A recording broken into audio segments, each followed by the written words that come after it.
Coming to you live from Shaw Park, this is your Winnipeg Goldeyes pregame show here on Shaw TV. Welcome to the broadcast, everyone. I'm your host, Mike Valente. This is it. This is the final day of the season. The Lincoln Saltdogs are in town to wrap up the season with your Winnipeg Goldeyes. We'll have more on the game in just a few minutes, but first, our pregame show. Our Shaw TV reporter Blair Malistravich was here last week for Bark in the Park night. That was a night where fans could take their dogs to the game. You'll see highlights from that. And then we got him, the big kahuna, the head honcho, manager Rick Forney, sits down with me for an exclusive interview, and spoiler alert, there's a surprise at the end. This is the Winnipeg Goldeyes pregame show, and it starts now on Shaw TV.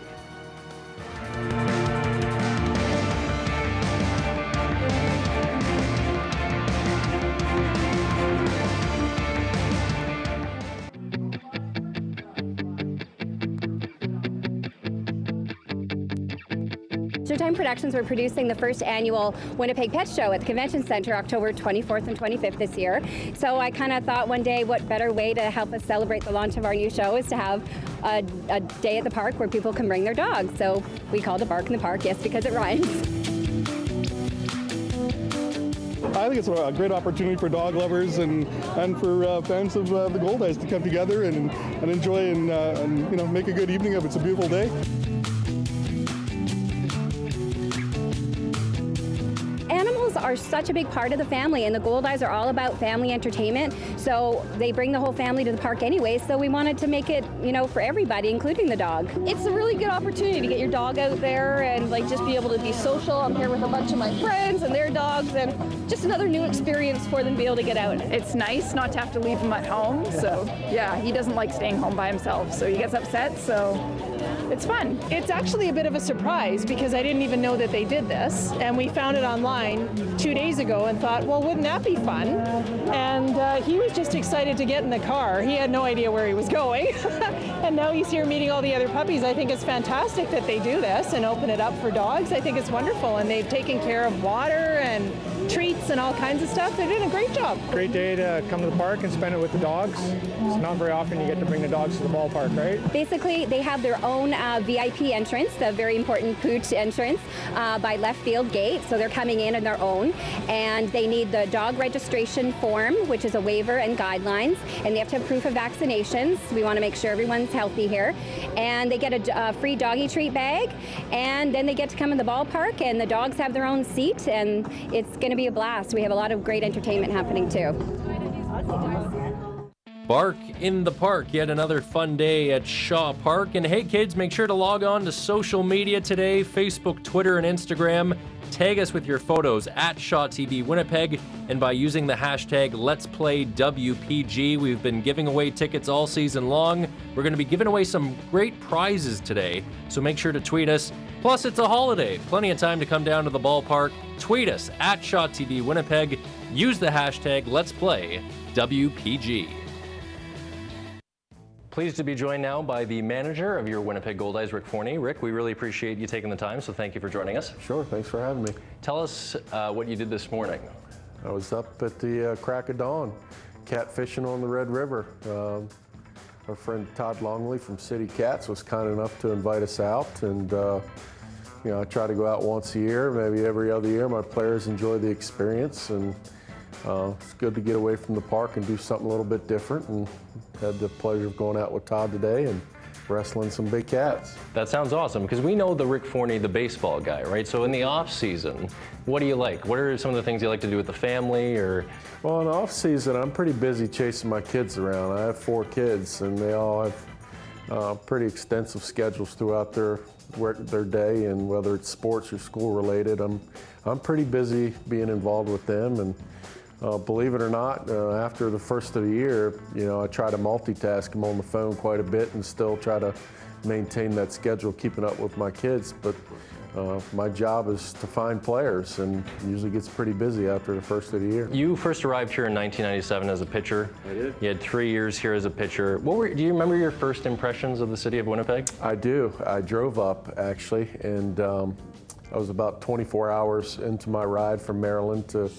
to Winnipeg, and I've obviously never been out this part of the country, and it's the year of the Red River flood in '97 when we get through the border and you have to take a long detour towards Carmen, and so we were on those dirt gravel roads in the middle of nowhere about 3 a.m. and finally I called John Hindle, who was the general manager at the time. I said, John, I don't know where I'm at. I'm not sure where I'm going or if I'm even supposed to be coming here or not, but I'm running out of patience and I need to get somewhere in a hurry. But I got here and I didn't know what I was walking into, but it was one of the greatest experiences of my life. I really enjoyed playing here. I like the atmosphere, the city. It's the energy, the support that the Goldeyes have give their team, and lo and behold, 19 years later, I'm still here. Absolutely. Now, I wanted to talk to you a bit more about the organization because they have this team has such a great reputation among the other teams in this American Association. When teams come to Shaw Park, they're impressed by the atmosphere, they're impressed by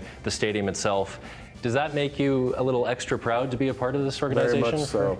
It's a well-oiled machine here, and Sam, Andrew, and the front office, they're pros. They're really good at this, and I don't think any player really knows what it's like to play in Winnipeg. And if you asked 90% of them before they came here, they wouldn't be able to point it out on a map or tell you, where it's at. But once they get here, they love it. I mean, it's a big city feel. You feel like you're in AAA or the big leagues just because of the size of the city. Then you come to the ballpark and see how nice our facilities are, and then you see the size of the fan base, the excitement, the energy that's at the park every night, and it's easily recognized as one of the top places, not only in our league, but all of independent baseball. For sure. Rick, I don't know if you know this, but you're a bit of an intimidating presence.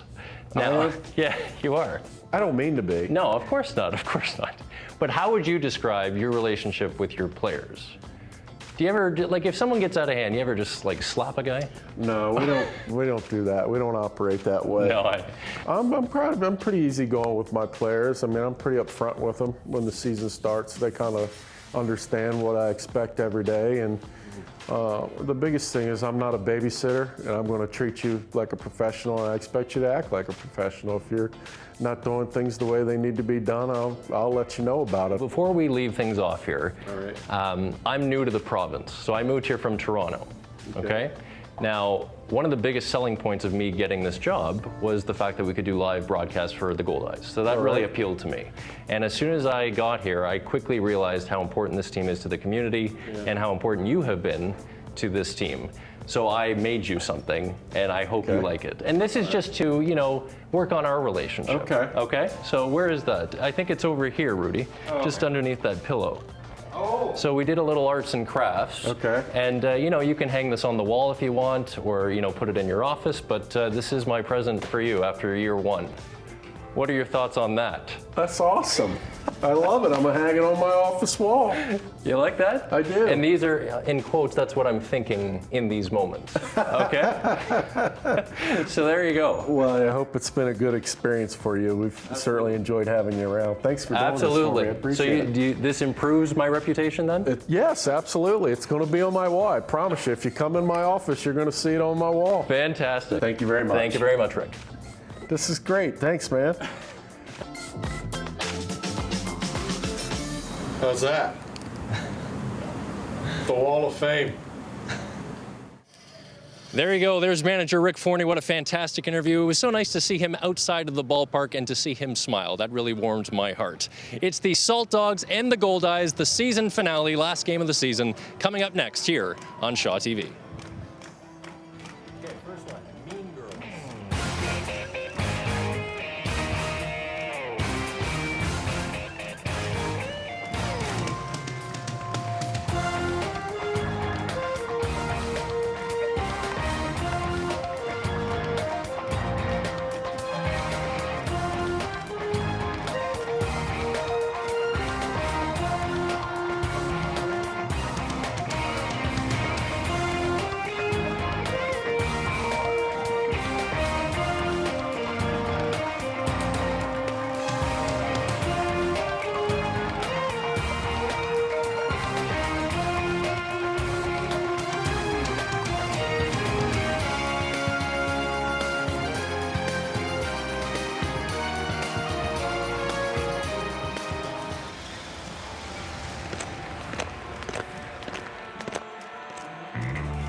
Coming to you live from Shaw Park for one final time this season. This is Winnipeg Goldeyes baseball here on Shaw TV.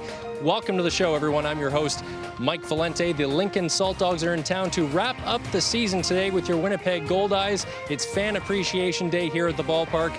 As this is the final day of the season, it's hard to believe. The Goldeyes will not be going to the playoffs, but they have been playing some pretty good ball as of late. They've won their last 3 games, outscoring their opponents 20-8. For more on today's game, here's the always charming Scott Taylor and Ken Wiebe up in the booth. Gentlemen.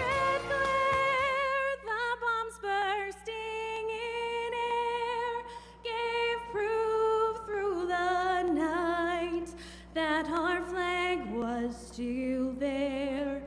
Oh, say does that star-spangled banner yet wave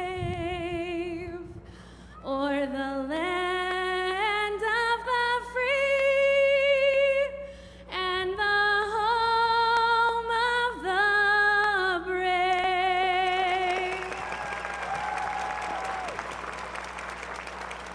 Oh, Canada, our home and native land, true patriot love in all thy sons' command.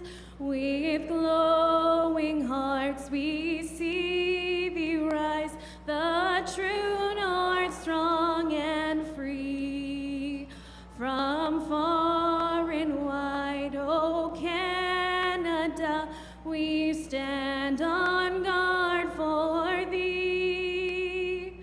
God, keep our land glorious and free. Oh, Canada, we stand on guard for thee. Oh, Canada, we stand on guard for thee. How good was that? Tara Maslowski, the Goldeyes' own promotions director, does a wonderful job with both our U.S. and Canadian national anthems. Hi, everybody. Welcome to the ballpark. It's a beautiful day for baseball. It's Fan Appreciation Day. It's the Goldeyes and Lincoln Saltdogs, the final game of the season. And the big story the last few days, the Goldeyes have won 3 straight games, but the story's Luis Allen. He is now the hit king of the Winnipeg Goldeyes. He has the hits record, the RBI record, the walks record, and yesterday got the doubles record, and he's batting in the leadoff spot once again. It was originally thought that he'd be in the leadoff spot to get him a couple extra at-bats, and now they've won 3 in a row, and suddenly he's a leadoff man. Well, we know what managers are like, a little bit of superstitious, even though there's nothing on the line other than pride. Obviously, the Goldeyes want to end the season on a high note. They've been playing well of late and obviously haven't been thrown in the towel. And Tony Smith, the guy on the mound, is excited for another chance after earning a spot in the rotation this year. Should be a good ball game today. Let's go down to field level, and we'll go to the Goldeyes defenses. The starting defensive alignment is brought to you by Taco Time, with 3 locations in Winnipeg. It's Rainin' Tacos at 23 Marion Street, 2371 Ness Avenue, or 1353 McPhillips. For the Goldeyes today, Luis Allen leading off behind the plate. Casey Harther is at first base. James Boddicker is at second. Cassio Grider is at short. Brad Boyer plays third. Tillman Pugh is in left field. Reggie Abercrombie in center, and Josh Mazzola is in right. Tony Smith, the pitcher. Josh Mazzola was just given the Player of the Year trophy from Budweiser, and Adam Heisler, who's not in the lineup today, won the batting title, hitting .328 this season. The Goldeyes starting defensive alignment brought to you by Taco Time, 3 locations in Winnipeg to serve you. Your Goldeyes starting pitcher is brought to you by Shaw On Demand. Visit us online at shaw.ca. Kenny, tell us about Tony Smith. The right-hander, Scott, started the year in the bullpen, but earned his way into the starting rotation, going to make his 11th start of the season with the Goldeyes, 37th professional start overall. Features a fastball, curve, slider, and occasional change. There you see his numbers, 3 and 4, 4.73 earned run average. So your Goldeyes starting pitcher brought to you by Shaw On Demand. With more than 10,000 on-demand titles, you won't miss a thing. Tony Smith is the starter. The Saltdogs starting lineup brought to you by Pembina Chrysler Dodge Jeep, proud supporter of your Winnipeg Goldeyes. Visit us at PembinaChrysler.com. Matt Forgatch is stepping in to face Tony Smith. Aaron Payne and Mitch Canham will be the first 3 hitters in this lineup. Here's Smith's first pitch, and the first pitch of the game is brought to you by Metro Center Limited, your source for all things trailer, located at 620 Nairn Avenue. The Saltdogs starting lineup brought to you by Pembina Chrysler Dodge Jeep, proud supporter of your Winnipeg Goldeyes. Visit us at pembinachrysler.com. Tony Smith quickly gets ahead 0-2 on Matt Forgatch, who is clearly the best hitter on this team right now. He was 2 for 4 in the Saturday-Sunday game, 0 for 4 yesterday, but hit the ball hard 3 times. Here's Smith's pitch, and it's chopped foul at the plate as Forgatch just stays alive on that off-speed pitch. Yeah, the good folks in Lincoln, it's been a struggle for them, Scott. We weren't expecting a 34 and 65 record from Ken Oberkfeld's group coming into the season. It's been a bit of a struggle. But they'd like to end this one on a high note as well before they hop on that bus for the long ride home. There's a pop foul. Count remains 0-2. Tony Smith beating up the strike zone in the first 4 pitches of this ball game. 6'4", 195-pounder. He's 27 years of age, Scott, and let's be honest, we expected him to be more of a long reliever for this club. Not necessarily the mop-up man, but he certainly worked his way into an opportunity and has taken full advantage of it. Smith's pitch is grounded up the middle. Cassio Greider handles and throws it away.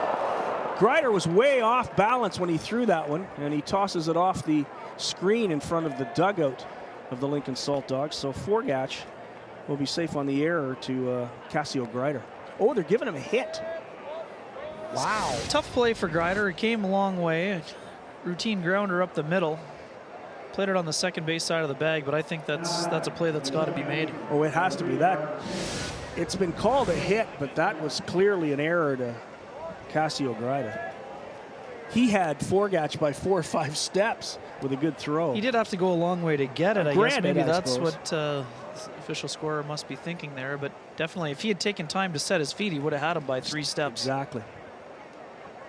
So runner at first with nobody out. There's the first pitch to Aaron Payne, is low for ball 1.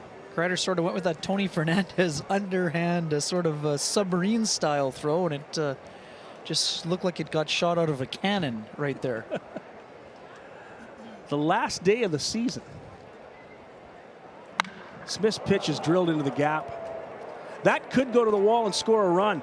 Forgatch is going to be waved in by Kenny Oberkfeld, and Payne is going to try to go to third base. There's the throw by Greider. He's safe. A run scores. Forgatch comes across on a triple by Aaron Payne, and that was hit hard. And again, that's a tough break for the pitcher because the fielding play should have been made. And now it's going to go as an earned run. This pitch got left over the plate. Maybe Smith showing some frustration with the play not being made behind him. Fastball up. Aaron Payne just drills it. Josh Mazzola hustled to get there, but we saw Matt Forgatch runs well, and he scored easily here without a throw. And Payne hustling all the way gets himself down to third base with that RBI triple. So 1-0. Lincoln takes a quick lead here at Shaw Park, the final game of the year. Game number 99, actually. Here's Smith's first pitch to Mike Canham, the left fielder. The Goldeyes had their game on Friday night rained out, and it was not made up. It was against Sioux Falls, another team that will miss the playoffs. 1 ball and no strikes to Canham. Smith kicks, delivers, swing and a miss, strike 1. 1-1 to Mitch Canham. And more heavy rain on Saturday caused the suspension of that, or Sunday, the suspension of the game, right? Saturday night. Yeah, and then they finished it up yesterday. Goldeyes won it, 6-5 in 11 innings on an RBI single by Cassio Greider. And then Edwin Carl just put out an absolute clinic in the regularly scheduled game. I had to chuckle after. It was a game that was finished in 2:15. Pitches is in there on the corner. 1 ball and 2 strikes to Canham. It was a game that was finished in 2:15, and Carl said after the game, I felt like I was out there for a day. It just felt like forever. I think I threw 130 pitches. I said, we were barely here. And it was over, 8-1. Goldeyes going to pull the infield in with 2 strikes on the hitter. Smith delivers off-speed pitch, is hit hard to Josh Mazzola in right. Mazzola makes the catch, tagging at third base is Aaron Payne. There's the throw to the plate. Payne scores easily. And it's 2-0. On the sacrifice fly by Mitch Canham. Well, these players have a lot of pride, Scott. As we know, nobody wants to lose your last game. Indeed. Here's the cleanup hitter, and today's cleanup hitter is brought to you by Multi-Material Stewardship of Manitoba. On average, Manitobans recycled nearly 75 kilograms per person last year, but we can still do more. Find recycling tips and more at simplyrecycle.ca. C.J. Ziegler, who started the preseason with Winnipeg. First pitch by Smith, misses outside, ball one. Goldeyes were expecting big things from him. Yes, and he never made contact with the ball at all. Struck out in every at-bat in preseason and was sent to Lincoln. And the numbers this season have not been very good either, Scott. .261 average. Just 5 home runs, 24 driven in for a guy hitting in the cleanup spot. That's not what we would come to expect from C.J. Ziegler either, who is one of the better hitters in the league when he was in Wichita. 20-odd home runs a year and a half ago. Amazing. And he just couldn't make contact here. And he was excited to be here. I remember talking to him around the indoor batting cage. Spoke with him for about 20, 25 minutes during camp, and excited to be here. And when things got going, it just wasn't happening for him. And again, the Goldeyes got Casey Arthur back, who they were not expecting to get back. That sort of made Ziegler expendable, for lack of a better term. Smith kicks, delivers, and it's a pop-up on the infield, and it's hit a mile in the air. Brad Boyer, the third baseman, you can hear he's got room, and he hit a lot of it. So Ziegler fouls out to Brad Boyer, the third baseman, and that'll bring up Mike Gilmartin. This was a rainmaker right here. Wow. It was hit a lot higher than it was far. Yeah, good communication from the Goldeyes dugout. I believe it was Nick Hernandez telling him how much extra room he had in foul ground before the dugout. Hauls it in easily for the second out of the inning. The first pitch to Gilmartin is on the inside corner for strike one. Hernandez would love to be in the playoffs, obviously, but since the Goldeyes are out of the playoffs, he's pretty excited to get home to Nashville to see his little guy. Jace Hernandez. Pitch inside. 1-1 to Mike Gilmartin. Hernandez becoming a father last month. And seems to love every minute of it. 1 ball, 1 strike to Mike Gilmartin.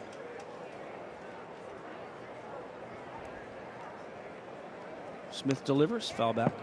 1-2, Tony Smith ahead of Gilmartin.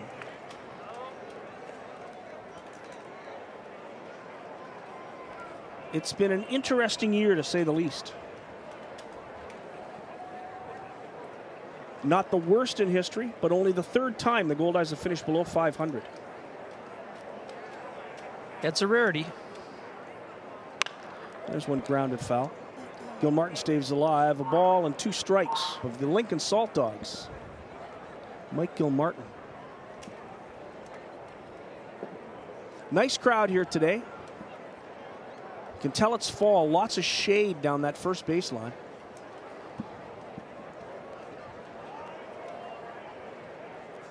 Smith delivers ground ball right to the second baseman, Boddicker.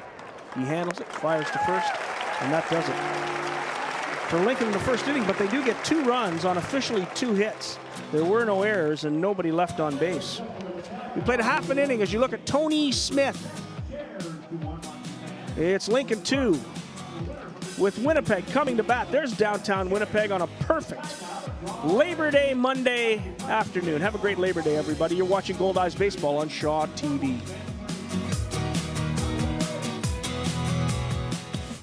Be part of our show. Join the conversation, share your photos, or ask the Goldeyes a question. Follow us at Shaw TV Winnipeg and hashtag Let's Play WPG.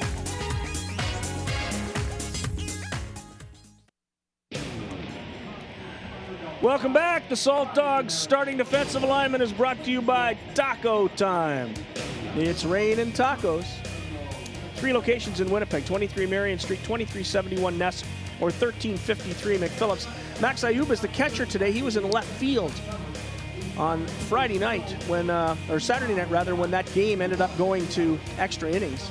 Missed a fly ball. C.J. Ziegler's at first, Aaron Payne at second, Mike Gilmartin is the shortstop, and Eddie Young is at third base. Mitch Canham's in left, Matt Forgatch is in center, and former Goldeye Jeremy Hamilton is in right field. Jesse Smith is the pitcher. It's a day of Smiths. Tony Smith against Jesse Smith. The Saltdogs starting defensive alignment brought to you by Taco Time. 3 locations in Winnipeg to serve you. Today's Saltdogs starting pitcher is brought to you by Shaw On Demand. Visit us online at shaw.ca. Tell us about Jesse Smith. There you see him, Scott, the big right-hander making his 19th start. He was the opening day starter for the Saltdogs. Things have not gone well for Mr. Jesse Smith. As you see right there, 3-9, 5.53 ERA, 101 innings pitched, 134 hits allowed, 62 earned runs, 37 walks to go against 57 strikeouts. Opponents hitting .321 against the man who features a fastball, curve, and a changeup. His cutter, or his sinker, is his go-to pitch, but after suffering a hamstring injury, the cutter has not been cutting. Saltdogs starting pitcher Jesse Smith brought to you by Shaw On Demand. With more than 10,000 on-demand titles, you won't miss a thing. The Goldeyes starting lineup is brought to you by Pembina Chrysler Dodge Jeep. Proud supporter of your Winnipeg Goldeyes. Visit us at pembinachrysler.com. It's Luis Allen, Cassio Grider, and Reggie Abercrombie, the first 3 hitters, followed by Casey Harther in the cleanup spot, with Josh Mazzola, the player of the year, and Brad Boyer hitting 6th. Tillman Pugh bats 7th, Ryan Babineau 8th, and James Boddicker hits 9th. The Goldeyes starting lineup brought to you by Pembina Chrysler Dodge Jeep, proud supporter of your Winnipeg Goldeyes. First pitch to Luis Allen is high for ball 1. Cameras captured pretty well there. He was still having some trouble with that hamstring, it appears.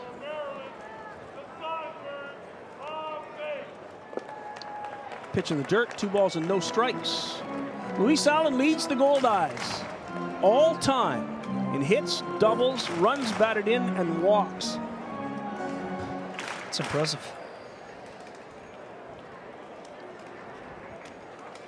Interesting double yesterday to break that record held by Phelan Lentini. There's a pitch high again, 3 balls and no strikes to Allen. He just hit what seemed like a routine base hit in the left field, and it's generally thought that Allen isn't very fast. He took off out of the batter's box and stretched it into a double. Just a great effort by Luis to break Phelan Lentini's mark of 129 career doubles. He now has 130. Well, he knew he wasn't getting many more opportunities. Not many.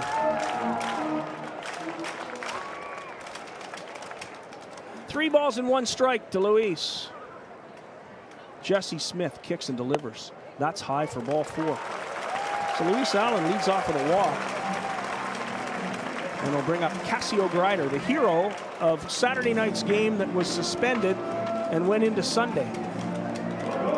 Although you could say that Highland Peguero was a bit of a hero too. He, with this international rule in the 11th inning, a runner goes to second base automatically. So Peguero had to start with a runner at second. He walked a man to put runners at first and second. Got a couple outs, walked another guy to load the bases, but got the final out on a pop-up and ended up being the game winner in that 6-5 Goldeyes win. First pitch to Grider is high for ball 1. Yeah, that rule only slightly better than the Pan Am Games rule, where 2 base runners are placed on the bags. Yeah, why not just load them up? Why not just give everybody a run? How about eliminate it entirely? How about that? There's a long fly ball into left field. It is deep. It is gone. Cassio Grider hits his 6th home run of the season, drives in his 35th and 36 runs, and suddenly we have a 2-2 tie. A long home run by Cassio Grider. Kenny, that got out in a hurry. No question about that, Scott. There's the example right there of the sinker that did not do a lot of sinking, hanging over the middle of the plate, and Cassio Grider barrels it up for his 6th home run of the year, and this was a no-doubter.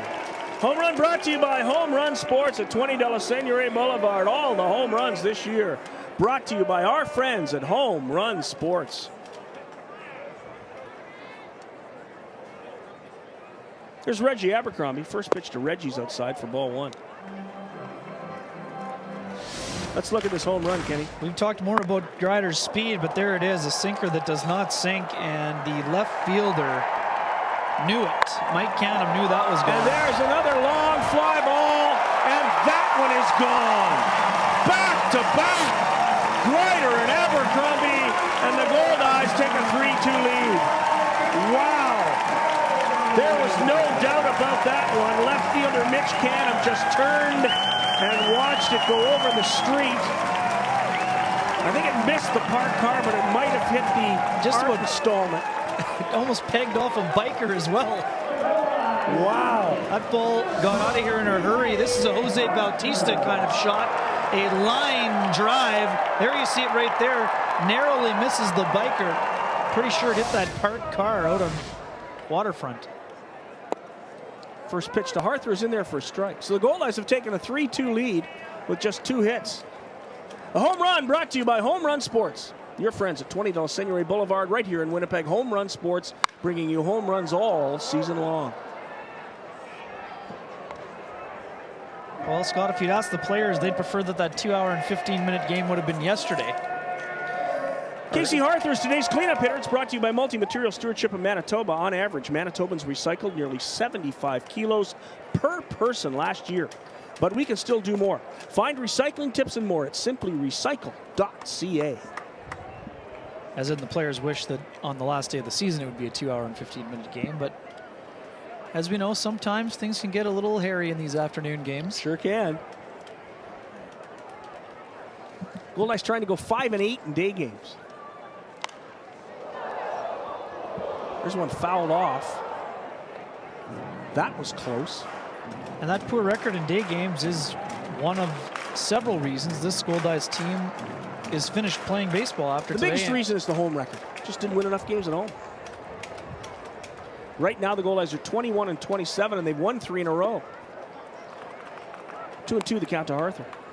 Casey Harther, one of 3 Goldeyes selected to the American Association postseason All-Star team, joining Adam Heisler and Josh Mazzola with that distinction. It's a ground ball foul. Cassio Greider got the Goldeyes' first hit of the game. It's always brought to you by the University of Winnipeg. This year, the Goldeyes' leading hitter wins the Tear the Cover Off the Ball trophy presented by the University of Winnipeg. That trophy was presented before the game by Dr. Annette Trimby, the president of the University of Winnipeg. It went to Adam Heisler, who will finish the year hitting .328. Goldeyes' batting champion. 2-2 the count to Harther. That misses low, 3-2. Vince DeFazio, Angelo Sanka, Ryan Court, Noah Perio, Michael Lang, Dennis Phipps, Patrick Johnson, who's also the pitcher of the year, and Winston Abreu joining the 3 Goldeyes on that American Association postseason All-Star team. There's a fly ball into right field. Easy for Jeremy Hamilton. He handles it. That's the first out of this first inning.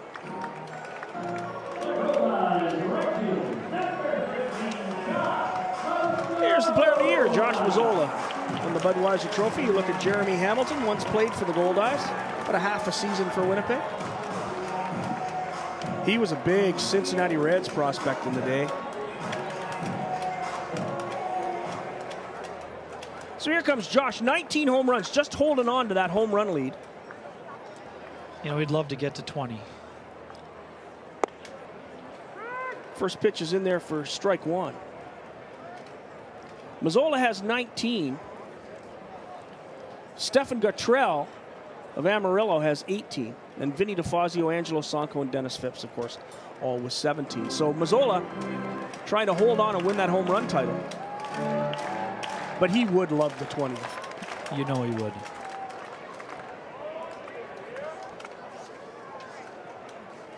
Jesse Smith delivers. That's high.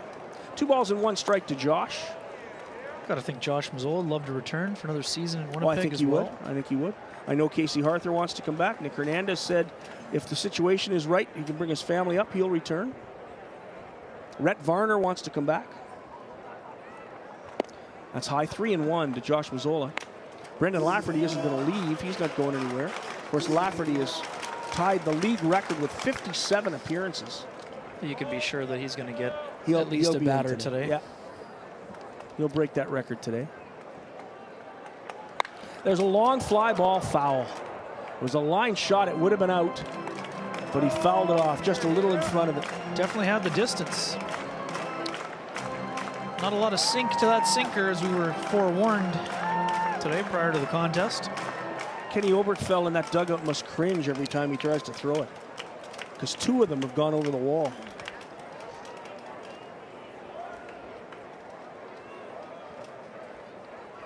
Three and 2 counts full to Mazzola. Here's the pitch. Off speed high, ball 4. Josh Mazzola draws a walk. The Goldeyes have a runner on for Brad Boyer. Good bat for Mazzola, showing some good patience.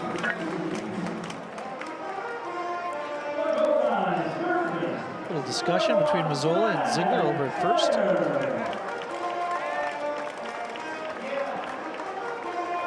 So Brad Boyer comes up hitting .269. He has 2 home runs, 41 driven in. He's had a pretty good homestand. The last couple of games in this series, he was 2 for 3 in the Sunday afternoon game and 1 for 4. So he's 3 for his last 7. Mazzola with a good lead. Here's the pitch. It's high, ball 1. Obviously, Jesse Smith's problem is high wild. He just isn't pitching downhill, as we mentioned it earlier. Matt Jackson likes to say. 38 walks to go against 57 strikeouts. He got that one down, but out of the strike zone. 2-0 to Boyer. Tillman Pugh, one of the most pleasant surprises of the year, who has also said he would love to come back next season. Get 39 walks for Smith, who also walked Luis Allen here in the first inning. There's a ground ball. It'll be just played to first base. And on to third goes Mazzola. The ball gets away. Mazzola waits at third base. He was going to come home. Third baseman Eddie Young threw it away. He had Mazzola. He looked at second base first. Good job by Mazzola. This is a hit and run. Scott Boyer hits it hard. As you mentioned, Young looks over to second, and the high throw pulls Ziegler off the bag. Boyer gets to second easily. Mazzola hustling all the way. As soon as Mazzola saw that Young was going to first and was about 6 or 7 steps off of the third baseline, he was heading for third immediately, and he thought about trying to score, but Rick Forney put up the stop sign. Didn't want to risk having him eliminated at home plate, potentially running the Goldeyes out of the inning. Here they've got a good opportunity with the 2 men in scoring position. There's Tillman Pugh with 32 runs batted in only about a half a season with the Goldeyes.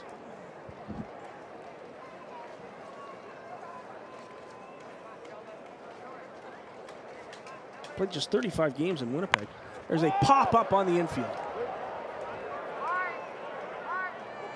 Ziegler makes the catch. There's the second out of the inning as Pugh pops out to C.J. Ziegler at first, and that'll bring up Ryan Babineau. It's been a struggle of late for Ryan Babineau. His batting average has dropped to .211. He's the DH today.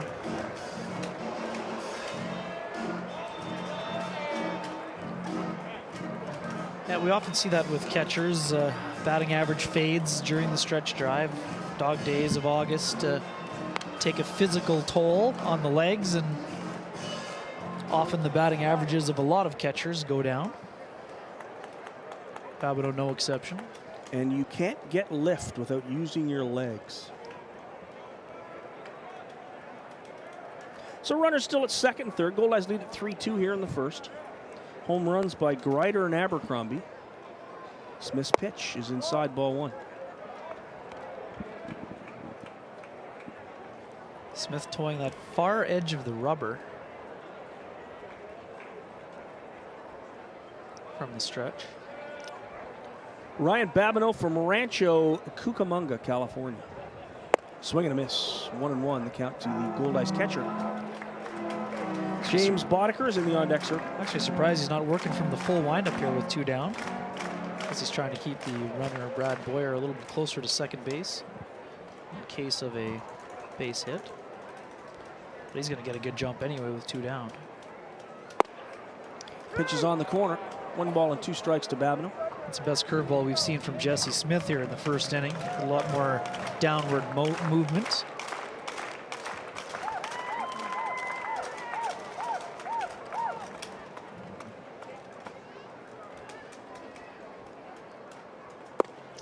That one misses. 2-2, the count to Ryan Babineau.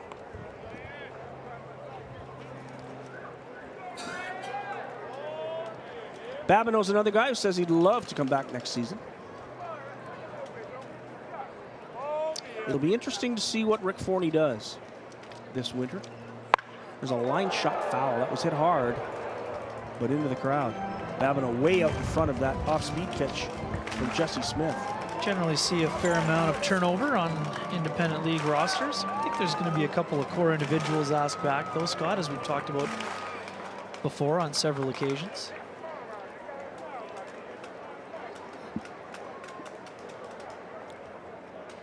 Pitch to Babineau, just misses. Jesse Smith thought he had strike 3. Certainly wanted the right arm to go up. Good at bat here for Babineau.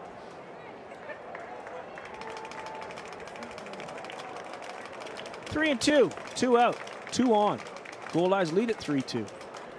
And we're just in the top of the first inning on Fan Appreciation Day at the ballpark.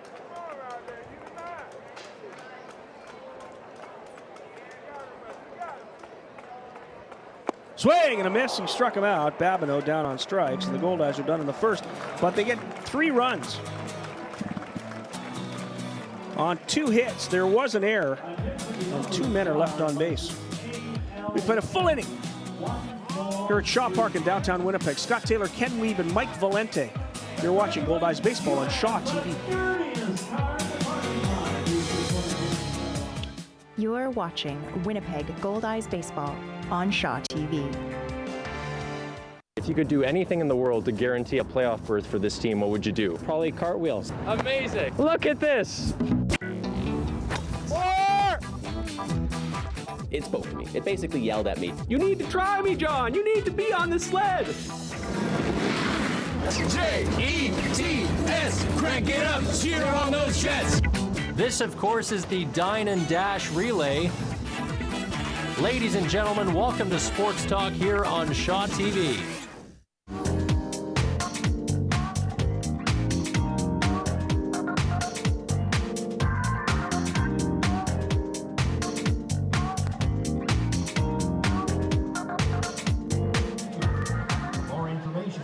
We're back at Shaw Park as we head to the top of the second inning. We want to remind all of our fans watching at home and inside the ballpark to tweet us your pictures at Shaw TV Winnipeg and use the hashtag Let's Play WPG. Let's show some now. Mr. Iliash is actually our trivia winner from our last broadcast earlier in August. And of course, we don't have any more tickets to give away since this is the last day of the season, but we're going to give away some great prizes this afternoon. So make sure to tweet us at Shaw TV Winnipeg. Use the hashtag Let's Play WPG. There's prizes everywhere, even in this section. Back to you, Scott. Thanks very much, Mike Valente. And Mike will be in the crowd all day today for Fan Appreciation Day here at Shaw Park. For the Lincoln Saltdogs in the top of the second inning, Ryan Wiggins, the designated hitter, will lead it off. He'll be followed by former Goldeye Jeremy Hamilton and then Eddie Young, the third baseman. Wiggins comes in hitting .229. He has 3 homers, 29 runs driven in. Here's Tony Smith's first pitch, a swing and a miss. Strike 1. A lot of youngsters in the crowd today enjoying that last day before I think the majority of them will be heading back to school. It's an impressive last day crowd considering this team is not going to the playoffs. Neither one of these teams are going to the playoffs. But a great crowd today.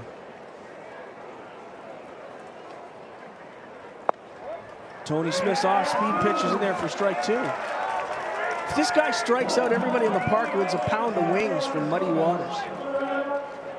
Be a lot of cheering happening. After this game, I could go for a pound of wings.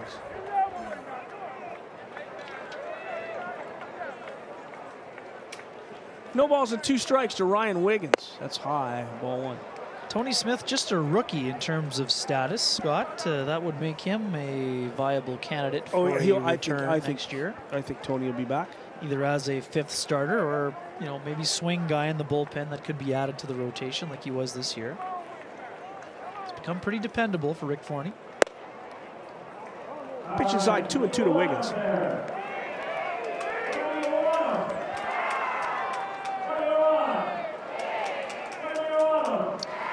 Two and two to Ryan Wiggins. He's from Seattle, Washington. Played at the University of Washington. Pitch is low, 3-2. Last year he was in the Arizona League with the Angels rookie club. just off the disabled list for Ken Oberkfell's Lincoln Saltdogs. Count full to Ryan Wiggins. There's a chopper foul.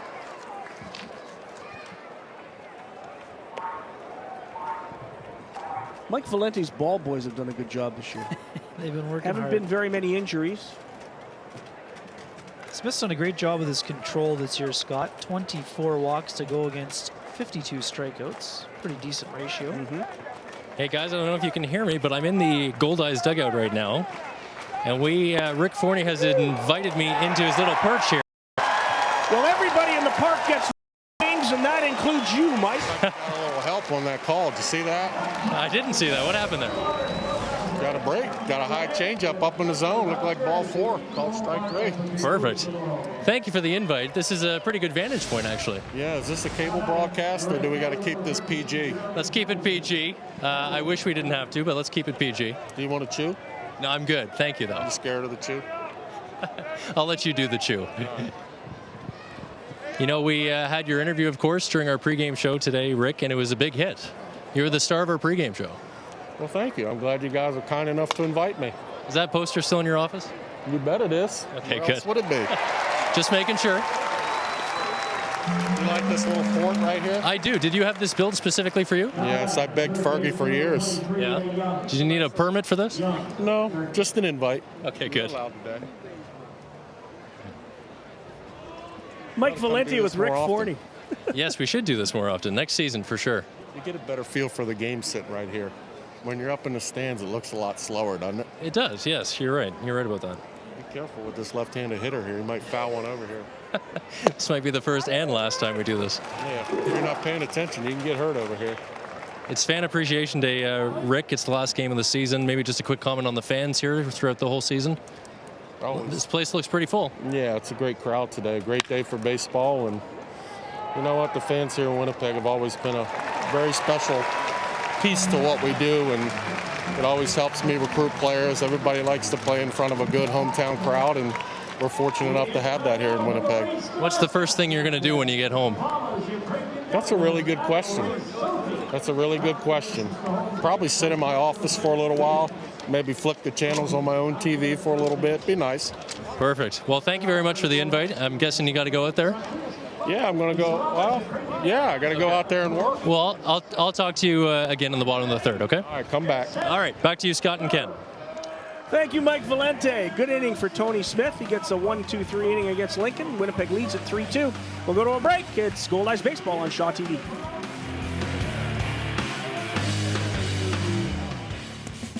Be part of our show. Join the conversation, share your photos, or ask the Goldeyes a question. Follow us at Shaw TV Winnipeg and hashtag Let's Play WPG. Here with Nick Hernandez. Nick, you had personally such a great season. You were named Pitcher of the Week for the American Association multiple times. You had some great appearances on the mound. It really was a pleasure to watch. What are some of the positives you can take from the 2015 season? Definitely just having a healthy year. I was able to go out there every fifth day, take the ball for our team, and give our team a chance to win. That's all you can do as a pitcher. Personally, it was a great year. As a team, we had our ups and we had our downs. We wish we could have made it into the playoff race and given ourselves a chance at a championship. But, like you said, personally, it was a good year for me. I made my 20 starts. I set a career high in innings. So, I was just trying to come in here this year and kind of repeat what I did last year.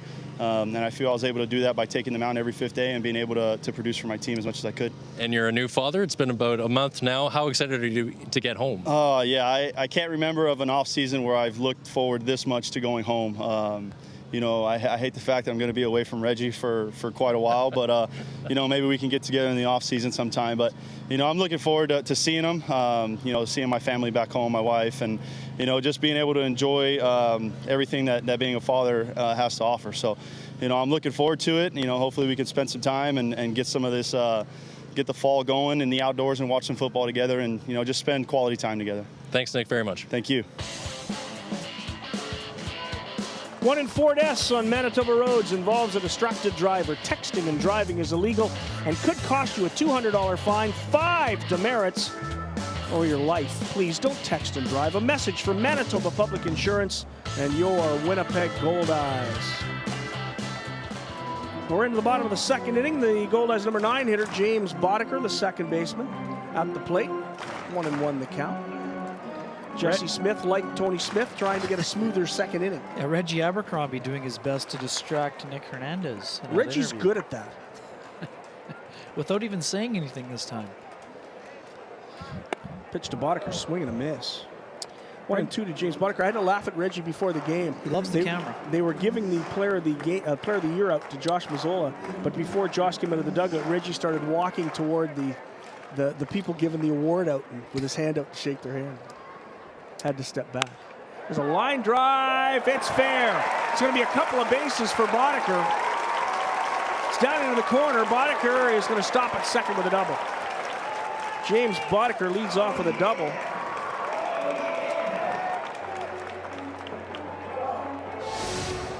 Pretty good arm for Jeremy Hamilton. Took him a while to find it. Goes past Ziegler inside the right field first base line. Bullpen doing a nice job getting out of the way. Hamilton gets the throw in quickly. Boddicker, I don't think, saw that the ball was underneath the bullpen, but I'm not sure he would have wanted to risk getting thrown out at third either. Smart play to hold up for Luis Allen. He has Luis coming up, so Boddicker with a double. Soft line drive just inside the line. So a runner at second with nobody out, and here's Luis. Ball one. Luis walked back in the first. Every time he walks, he sets another record. He also scored the first Goldeyes run. He was the first guy to cross the plate when Cassio Grider hit it out.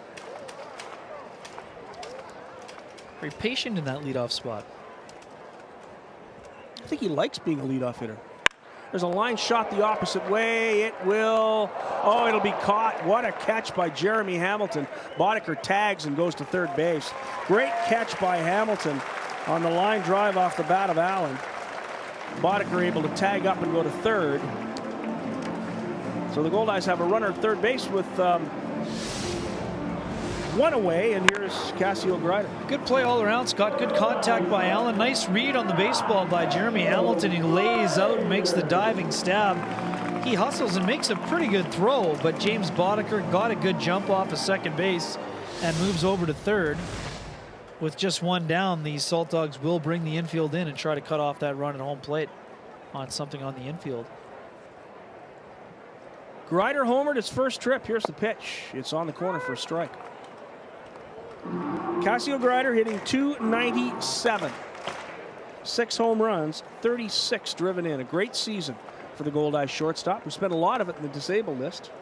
Yeah, that oblique injury was certainly harmful to the Goldeyes season in some ways. There's a line shot, soft line drive into left field, and it drops in for a base hit. It'll be another RBI for Cassio Grider.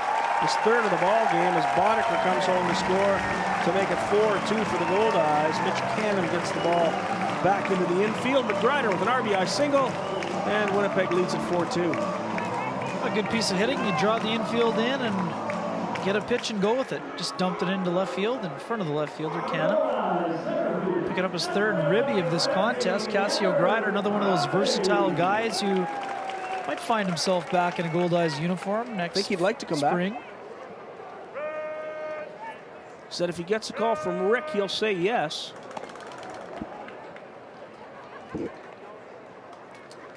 Grider also did a good job running the bases this year. 22 steals on the season. Only been caught the 7 times.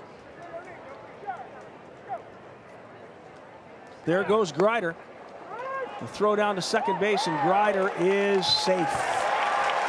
Slid underneath the tag. It'll be the 23rd stolen base of the year for Cassio Grider. Real good jump by Grider off Jesse Smith. There you see, straight steal. Didn't look into home plate. Good feet first slide. Ooh, actually good job of blocking the base. But Grider gets in there safely, nonetheless. Aaron Payne did his best to block the bag, but couldn't hang on to the ball regardless. Grider gets his 23rd steal of the season.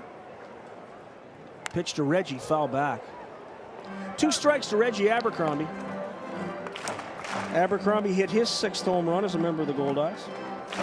Reggie had a good season. Good finish to the season. Reggie went 3 for 5 in the Sunday game with a couple of RBIs to raise his batting average to .310. And has led off with a home run. His average has gone up to .314. So not bad considering he's only been here for 47 games now. Not quite half the season. Yeah, almost an RBI per game after that slow start in Sussex County. Saw his manager, Steve Shirley, the former Goldeyes pitching coach, get fired. And former Goldeyes third baseman Brett Matheny took over as the manager. Pitch by Smith is grounded the opposite way. Good job by Ziegler. He flips to Smith. And there's the second out of the inning as Greider goes on to third base. So Reggie with a productive out. Grounds out to the first baseman, C.J. Ziegler, but he moves Cassio Greider to third base for Casey Harther. Pitch was away, good curveball. It's a good late break. Abercrombie gets the bat out to protect the plate with 2 strikes. Ziegler makes the play, flips it over to Smith, steps on the bag, and quickly looks to third base, knowing that the speedy Cassio Greider could break for home if he is not alert.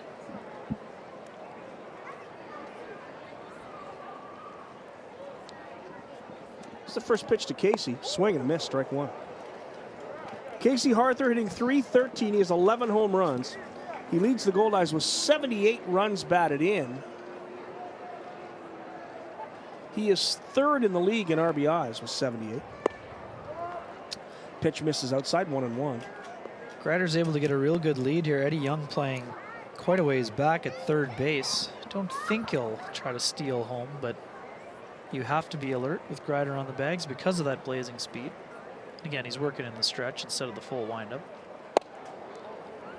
Pitch is inside, 2-1 to Casey Harther. Harther has suggested that he would come back if asked and if the money was right. And you know those situations. Working with a salary cap that's not overly big.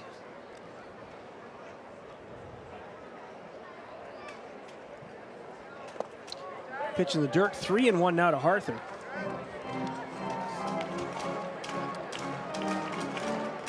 Goldeyes lead at 4-2, 4 runs on 4 hits for Winnipeg, 2 runs on 2 hits and an error for the visiting Lincoln Saltdogs. Harther's going to be an LS5 next year along with Josh Mazzola. Cassio Greider is an LS5 already, so he would move to a veteran next year, so we'll have to see how that goes. Pitch is way outside for ball 4. Casey Harther draws a walk. That puts runners on first and third with 2 away and brings up Josh Mazzola.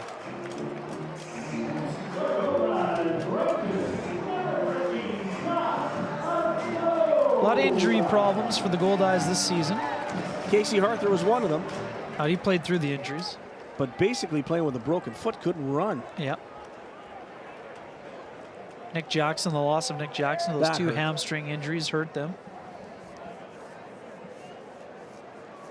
Pitch by Smith. There's a long fly ball into left field. It is gone. The 20th home run of the season for Josh Mazzola. He got the number. It's a 2-run bomb, and the Goldeyes lead it 6-2. Correct that, 7-2. A 3-run shot for Josh Mazzola. And the Goldeyes have blown it wide open as Mazzola gets his 20th home run of the season, his 61st, 62nd, and 63rd runs batted in. And it's 7-2, and the home runs are brought to you by Home Run Sports at 20 de la Seigneurie Boulevard. Your friends at Home Run Sports bring you all these home runs all season long. A line shot, Kenny, got out in a hurry. It sure did, and Mazzola, 20 is just a bit more of a round number. 19 home runs would have been an excellent year, but 20, it's just a kind of nice big round number that makes a hitter feel good. Let's have another look at that hit right here. Mazzola gets a pitch that was down in the zone. He's a good low ball hitter. That ball had some sink on it, but caught too much of the plate, and Mazzola just absolutely punished it. 20th home run of the year for Josh Mazzola. And the Goldeyes now lead at 7-2. Walks have hurt Jesse Smith. Goldeyes have only 5 hits. Swing and a miss. 1-2 to Boyer. Another great season for Mazzola. The player of the year. And for good reason.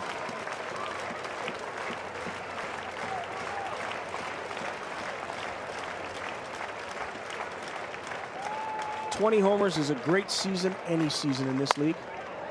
There's one fouled off by Boyer. Also 24 double, Scott, and 3 triples to go along with his now will be 104 hits on the season. If you can average more than a hit per game at this level, you are a picture of consistency, and when you can do it with that kind of power too, very impressive. 63 ribbies, and a very good defender, whether he's playing third base or right field. Mazzola is a plus defender. He's a solid player. Uh-oh, were you parked out there? I am actually parked there today. Uh-oh. I think you'd better get Mako. 983 Wall Street. Mako is Canada's body shop. Mako Collision Repair and Auto Painting. Go see Rod. Great guy. 1 ball and 2 strikes to Brad Boyer. Here's Smith's pitch. Off-speed pitch in the dirt, 2-2. So on the final day of the season, Josh Mazzola gets his 20th home run. And takes a 2-home run lead in the race for the home run championship over Stefan Gartrell of Amarillo. 196 total bases this year as well. That'll lead the Goldeyes. That'll put him now in 3rd place in the league with 196. Also has 39 walks and was hit 10 times. Added 9 stolen bases. Just a great all-around ball player. He's become a real fan favorite around these parts. Sure has. Because the way he plays the game. 3-2 the count, and that's on the corner for strike 3. Boyer's called out in strikes. The Goldeyes get it done again. 4 runs on only 3 hits. But that huge home run by Mazzola, there were no errors and nobody left on base. We'll go to the 3rd inning here at Shaw Park in downtown Winnipeg. It's the Goldeyes 7, Lincoln 2. This is Goldeyes Baseball on Shaw TV.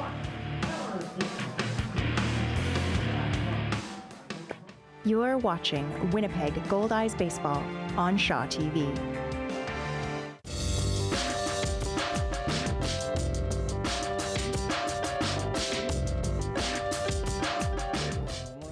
Probably Tom Hanks and Jennifer Aniston. I don't know how they do together in the movie, but I think you put either one of them in, I think it's pretty successful.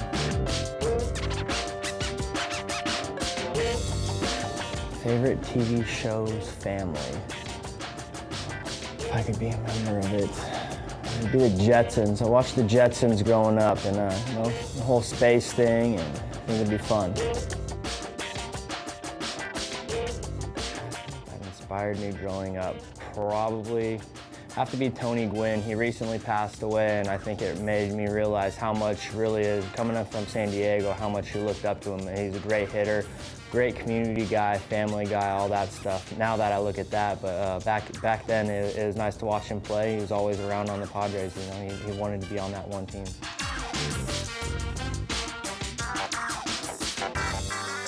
If I was stuck on an island, 3 things I could not live without. I need fire, definitely, 1. I'd need a helicopter to get off that island, or I'd need a Allstate Genie. Can I get a hot tub?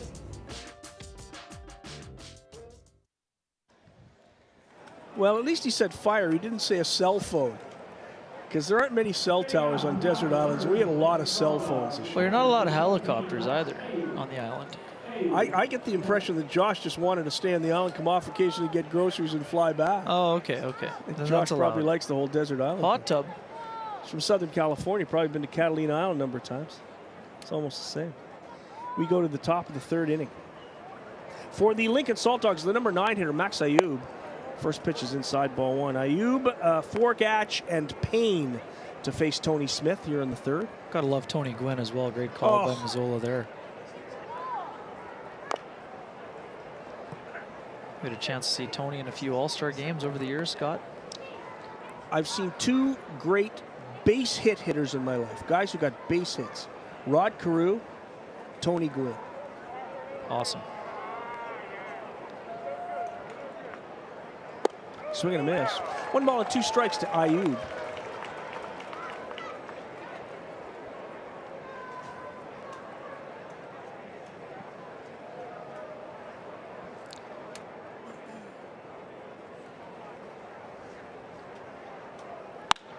A fly ball into right field. Can of corn for Josh Mazzola. Wanders over, makes the catch. Quickly one away here in the 3rd inning, and that'll bring up Matt Forgatch. Forgatch was given an infield single in the 1st inning, scored the 1st run of the game for Lincoln.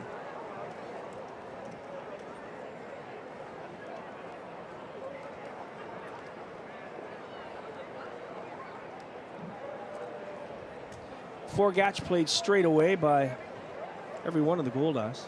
With the exception of Reggie Abercrombie, who plays a shallow center field anyway.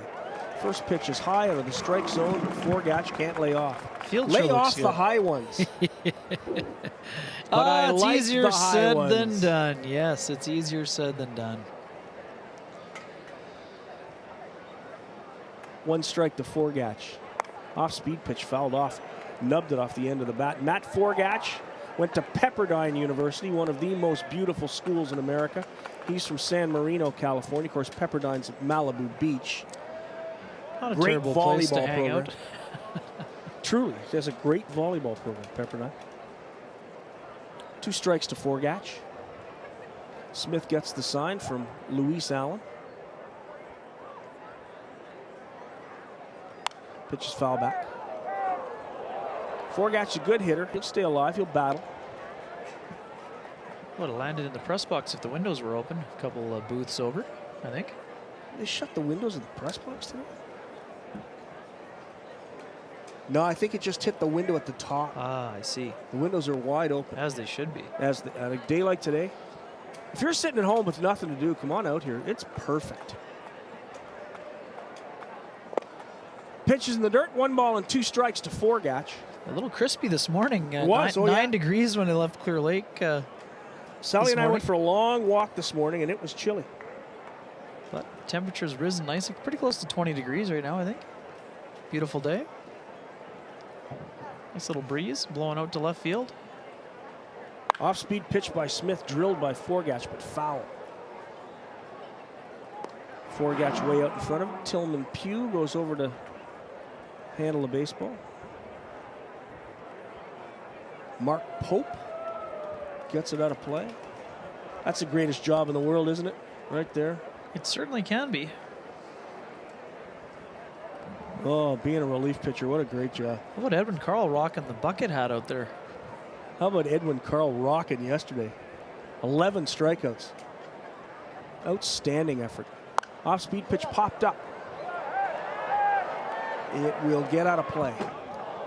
You can be sure that Edwin Carl will be asked back if he's not in spring and he training commit. with the major He's one league of the only organization. players, when I spoke to him yesterday, wouldn't commit. He said, well, we'll wait and see how the offseason goes. I got to go talk to my doctors, because, of course, he's the guy who had autoimmune disease.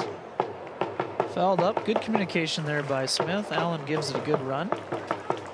No, I think the only reason Carl didn't say yes is that he's hoping to get a chance with the big league organization. Well, I even asked him that. I said, if you don't get a call, he said, well, I don't know. It was an interesting response. 1 ball and 2 strikes. He said he had lots to do in the offseason. I think he wants a raise. Why be overly committal? There's one fouled off onto the roof. Anyway, I'm sure that if he doesn't sign with an organization, he will get a call early from Rick Forney. I would imagine. And the numbers themselves can take care of the raise. He was remarkable. 2 complete games in his last 3 starts. Only had the one kind of off start. It's the telecast we had. Swing and a miss. Smith gets Forgatch. Another one of those high fastballs. Forgatch can't lay off. He strikes out for the 2nd out of this inning, and here comes Aaron Payne. Even in the one mediocre start for Carl, he still gave his team a chance to win. Oh, exactly. One bad inning, basically. There's Rick Forney. I like what he said to Mike Valenti, "You afraid of the chew?"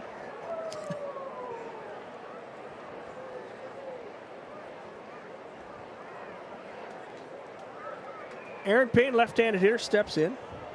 First pitch to Payne is low for ball 1. Aaron Payne is from San Clemente, California. He went to the University of Oregon. He's just a rookie, played at Oregon last year.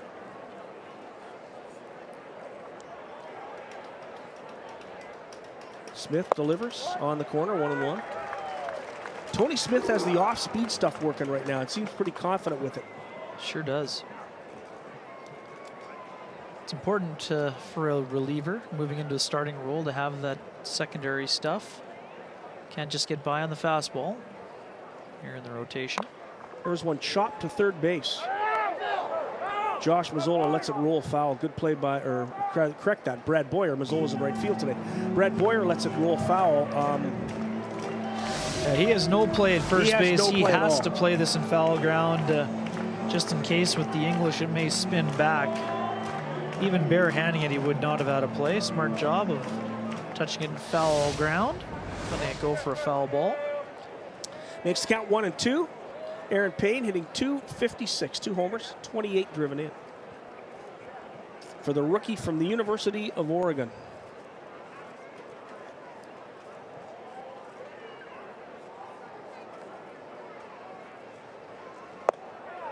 Curveball misses outside. 2 balls and 2 strikes to Payne.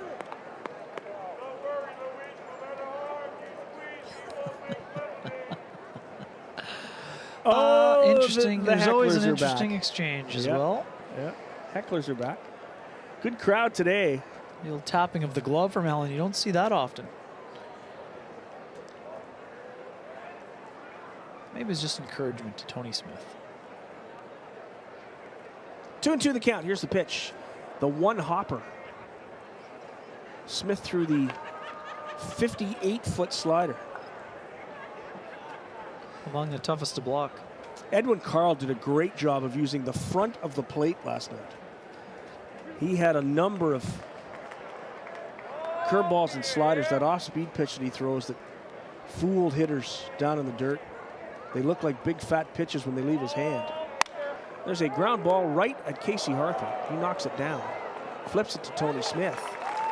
And they make the play. Good job by Tony Smith. Casey Arthur knocked it down, kept it in front of him, and it's another 1-2-3 inning for Tony. So the Goldeyes will come up in the 3rd inning. They lead at 7-2. Tony Smith starting to deal a little bit. You're watching Goldeyes Baseball. It's live right here on Shaw TV.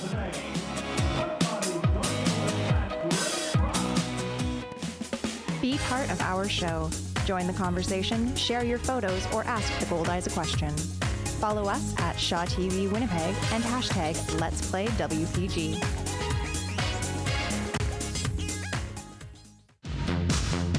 I'm Melissa Boychuk, and I'm your personal trainer. Join us for Community Classroom, your personal trainer where I lead you through a 30-minute workout for all fitness levels. Community created on Shaw TV, Channel 9. Chiropractors in Manitoba are passionate about the services they provide. Over the years, they've developed health and wellness programs for the public that provide preventative approaches to avoiding pain and improving daily performance. One of those programs that we do right here at the ballpark every day is Straighten Up Manitoba. It will help improve posture, stabilize core muscle groups, enhance your health, and prevent problems with your spine. Complete the exercises when you have 3 free minutes anytime during your day. A message from the Manitoba chiropractors. Let's go down to the crowd. Mike Valente. Michael. We are in Section I as we head to the bottom of the 3rd inning, reminding all of us, or your fans, to tweet us at Shaw TV Winnipeg. Use the hashtag Let's Play WPG. We're getting a lot of pictures to our Twitter feed. Remember, we're going to give away prizes this afternoon. You're seeing them on your screen as we speak. No more tickets to give away as it's the last game of the season, but we've got 3 great prizes that we're going to give away this afternoon before the game is over. At Shaw TV Winnipeg, hashtag Let's Play WPG for your chance to win. Scott. Thank you, Mike. And the Goldeyes come to bat here in the 3rd inning. It will be Tillman Pugh leading it off. He'll be followed by Ryan Babineau and then James Boddicker. How about that Tara Maslowski today? Pretty impressive job on the anthem. Plural. Unbelievable job. Tremendous. Tara, our promotions director here at Shaw Park, slips out to do the anthems today. Here's Tillman Pugh. First pitch to Tillman is a fly ball to left field. Pretty deep, almost back to the track. It does get to the track. And Pugh is the first out of the inning as left fielder Mitch Canna makes the catch. One pitch, one out. Here's Ryan Babineau. Josh Mazzolo coming the first Goldeyes since Juan Diaz to hit 20 home runs. What year did Diaz do it? 2010, for sure. He had 24 and 75 driven in. Diaz had 29 home runs in the 2009 season as well. Back-to-back 20-plus. You threw him a fastball, it was gone. Yeah, if you hung it, you could forget about it. First pitch to Babineau in there for strike one. Babineau struck out his first trip back in the first inning. He also liked the occasional high one as well. Juan he Diaz. did. Yes. The old eye-high one-handed swing over the wall in left field. Off-speed pitch in there quickly. Smith gets ahead of Babineau, 0-2.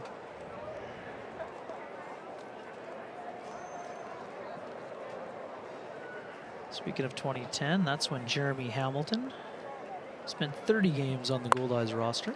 There's a ground ball to the shortstop. It's handled by Mike Gilmartin. He fires across the diamond for the second out of the inning. And it'll bring up James Boddicker.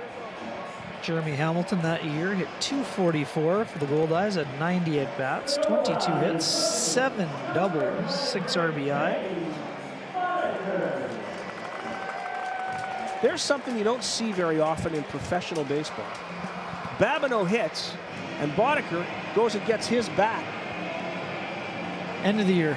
Running low on the old wood, I believe. Must be it. So Boddicker, who doubled in his first trip and scored a run, and he hits a fly ball on the first pitch he sees out into shallow right center field. It's handled easily by the center fielder Matt Forgatch, and that does it for the Goldeyes. A quick 1-2-3 inning in the third. We'll go to the top of the fourth. Winnipeg leads at 7-2. It's Goldeyes baseball with Scott Taylor, Ken Weeb, and Mike Valente. You're watching live on Shaw TV.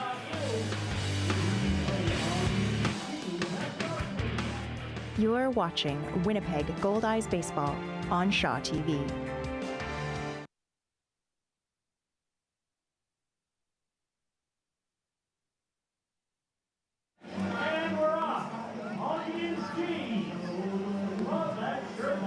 Welcome back to the ballpark. There we are. We're waving. We're waving. Hi, everybody. It is an absolutely gorgeous day at the ballpark. And now Mike's ready. Mike Valente with Rick Forney. 7-2 as we head to the top of the fourth inning. Rick, a lot of power from your team today. Home runs from Mazzola, his 20th of the year, Grider, and Reggie Abercrombie. What do you think of your team's effort? Well, so far, so good. You know, it's in this park, the ball flies during the day, and then you get a little wind help on top of it. And if you're seeing the ball right, and some guy's going to make some mistakes to the top of the strike zone, if you put a good swing on it, you're going to have a good day here. We talked about it the other day. A lot of luck needed in this league to make the playoffs, obviously. What's your biggest takeaway from the 2015 season? Just disappointing, just filled with injuries, just struggled to keep guys on the field. And when you do that, it's hard to play at a high enough level to get yourself qualified for the playoffs. Well, enjoy the offseason. We'll see you next year. All right, see you, bud. Thanks so much. Back to you, Scott. Thank you, Rick Forney, and thank you, Mike Valente. Remember, Sports Talk with Mike Valente on about 100 times a week on Shaw. Great stuff. Tony Smith going to work into his fourth inning. He's having a good outing now, and he got some run support today for a change. Goldeyes with 7 runs on 5 hits, no errors. Saltdogs 2 runs, 2 hits, 1 error. Saltdogs scored 2 in that first inning, and Smith has shut them down. He has 9 consecutive outs. Just a fantastic day at the ballpark. Oh, it's just wonderful. And a great crowd. Thanks for everybody for coming out on the last day of the season.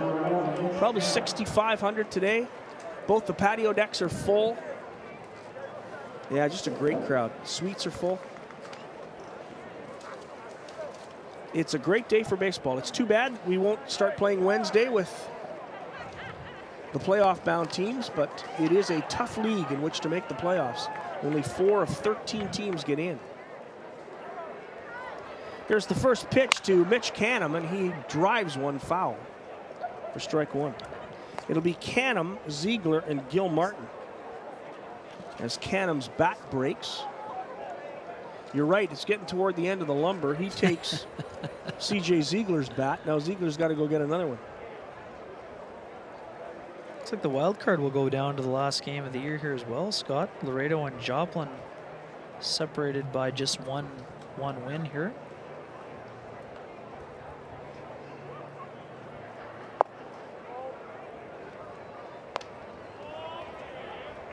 It's very interesting that because it's Joplin and Laredo fighting to get into that playoff, that there is a chance that Sioux City could play St. Paul in the first round because of the travel restrictions. There's a fly ball hit hard into the patio deck. And that's sad because Sioux City goes into today with 75, St. Paul with 73 wins. The 2 highest win totals in the season. And one of them conceivably will be out. Yes, after maybe 3 games. Fans down on the patio deck get themselves a souvenir. 1 ball and 2 strikes to Mitch Canham, the left fielder. That's one of those situations where the travel shouldn't matter.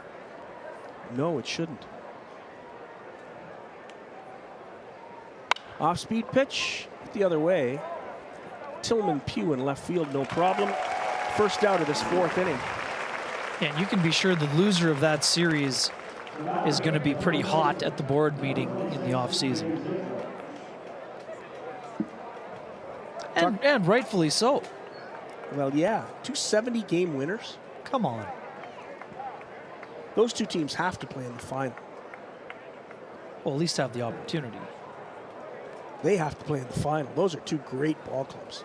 They're both as good a teams as we've ever seen in the American Association and the Northern League. They were just remarkable ball clubs. Steve Montgomery done amazing work with his pitchers in Sioux City. And both the Saints and the Explorers 8-2 in their last 10. Right. They're playing right to the end, right to the bitter end. Explorers will have the choice on home field advantage, or whether they start at home or on the road. Quickly, 2 balls and no strikes to C.J. Ziegler, the number 4 hitter in the lineup for Lincoln.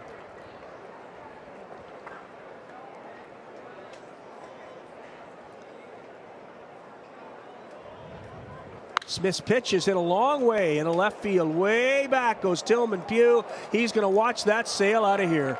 It's headed to the river. C.J. Ziegler hits his 6th of the season, and suddenly it's 7-3. That was crushed by Ziegler.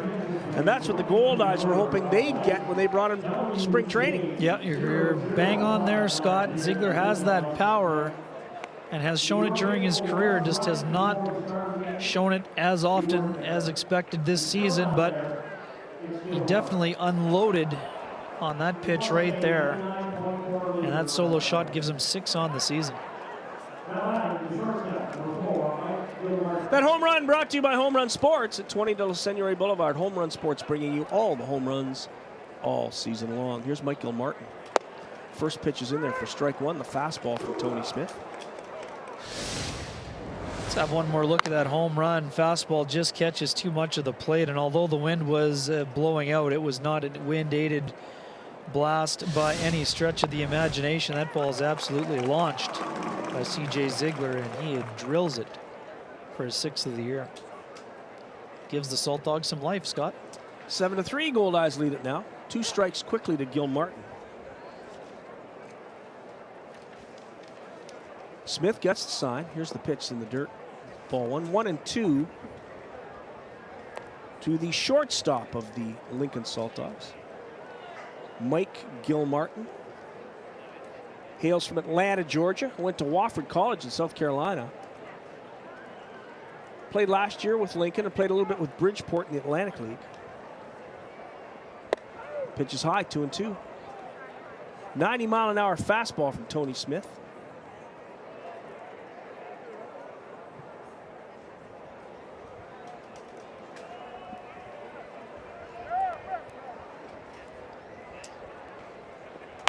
Smith delivers soft ground ball. Harther backhands it, gets it to Smith. Good play by the first baseman, Casey Harther. Good hustle by Smith to get over. 2 away here in this 4th inning, and that'll bring up Ryan Wiggins. This is why you work on pitcher's fielding practice in spring training, Scott. Harther goes to his right. Throws a little bit behind Smith, but on target. Gets the foot down in time for the second out of the inning. Nice job by Casey Harther, who transformed his body 2 years ago. Kept off the weight and seen the results in terms of hitting and base running, even though this year, as you mentioned, he dealt with that foot injury for a good chunk of the year. But the commitment to fitness has certainly led to some great results on the diamond for Casey Harther. 300 hitter both years. Pitch by Smith inside, ball 1. Is he playing winter ball this year, Harther? He's talked about it. They went to Nicaragua last year, he and Luis Allen. Talked about going back to Nicaragua this year. There's a little pop fly. Be a tough play. Grider back, Abercrombie in, and Abercrombie makes the catch. And that's it for Lincoln in the 4th. They get a run on that home run by C.J. Ziegler. No errors by the Goldeyes, nobody left on base. You look at Tony Smith, who made a mistake to the big guy, and it cost him. Winnipeg leads at 7-3. This is Goldeyes Baseball on Shaw TV.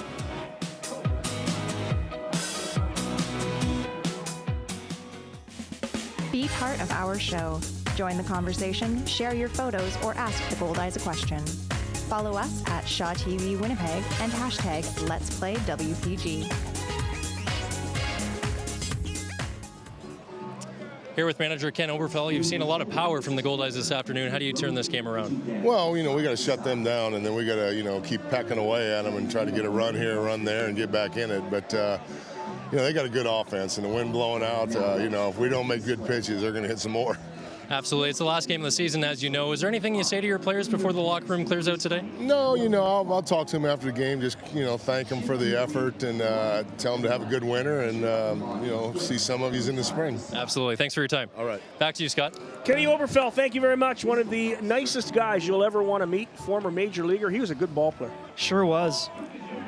He didn't have Hall of Fame numbers, but he was close. He was very good, very productive second and third baseman. I think mostly at second, right? But I think he played for one of those Cardinals teams that Hal Lanier was part of, Whitey Herzog, the World Series champion, I believe. Yeah, he was a pretty outstanding ball player. Good, solid left-handed hitter. Louis, yeah. About a 275 lifetime hitter. You have the Google in front of you. Look up the career stats of Kenny Oberfell. Guessing you got a few of his baseball cards still in the basement somewhere, I still have Scott? a few Kenny Oberfell someplace. There was no shortage of it. No. But do you have the rookie card, and is it mint? I don't have the rookie card. So for the Goldeyes in the 4th inning, we'll go to the top of the order to be Luis Allen, Cassio Grider, and Reggie Abercrombie. 16 seasons for Kenny Oberfell. That's a career. 16 years in the bigs. Career, yeah. 1,602 games. Yep. 446 ribbies. Also, career batting average? Career batting average, 278. Better than I thought. That was about 275. Also played for the Atlanta Braves, Pittsburgh Pirates, San Francisco Giants, Houston Astros, and wrapped it up with the California, now Los Angeles Angels of Anaheim. A hard ground ball right to the second baseman. Handled easily by Aaron Payne. And Luis Allen is the first out of this 4th inning. We'll bring up Cassio Grider.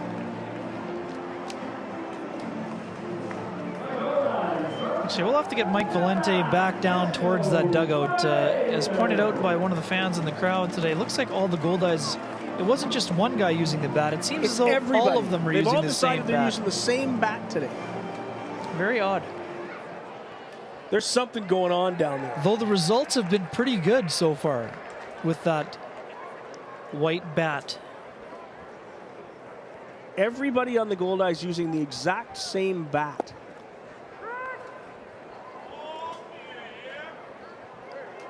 What do you want to bet either Mazzola or Reggie started that today? Well, I would say it's a pretty solid place to start. 2 strikes to Cassio Grider.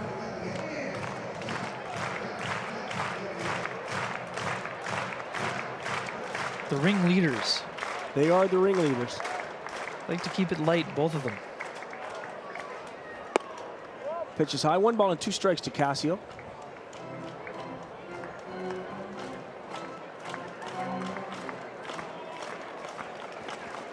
Grider is from Georgia. He's from a town I can't pronounce. I tried all year. I think it's Hefbala, Georgia. But I'm not certain.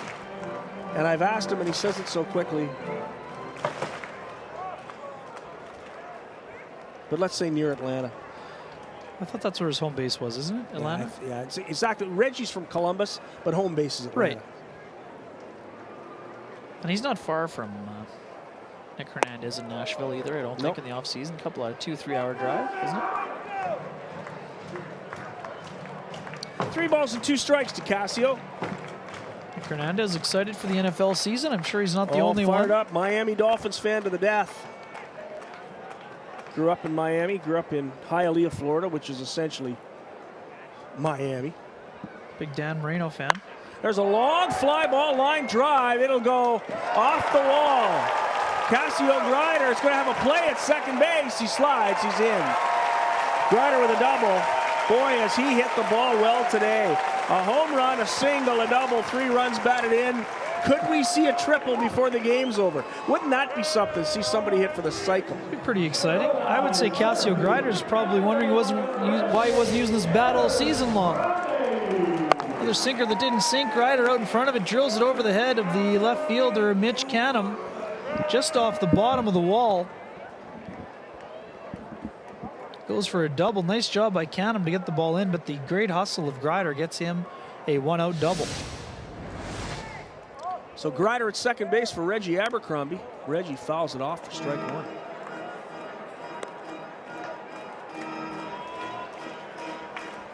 Reggie today grounded out to first base, but it was a productive out. He moved the runners along, and he's homered.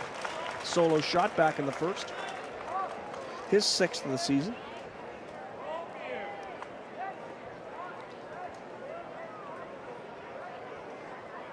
Smith kicks, delivers in the dirt, 1-1.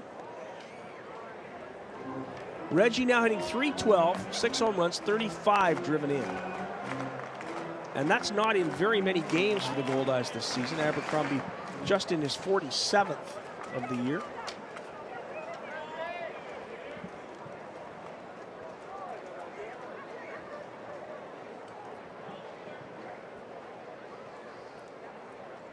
There's a little ground ball, a soft ground ball to second base. Payne fires to first, just beats Abercrombie.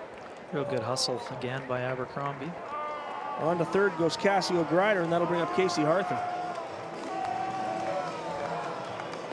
So here's a job for Mike Valente. Yep, he's got to find out. Find out whose idea it was to use one bat. Great hustle by Abercrombie. That's a routine ground ball, but hustling out of the box all the way. The speedy Abercrombie nearly turned that into an infield single. So here comes Arthur. A line out to right field and a walk today. Scored a run. Mike Valente is on the case of the white bat, by the way. I'm intrigued by this. It's not often you see just one bat go through a whole team. No. I can't recall the last time we've seen it in this ballpark, if ever. Is there a penalty to the guy who breaks it? Well, there probably should be. There might be a reward at this rate. Never know.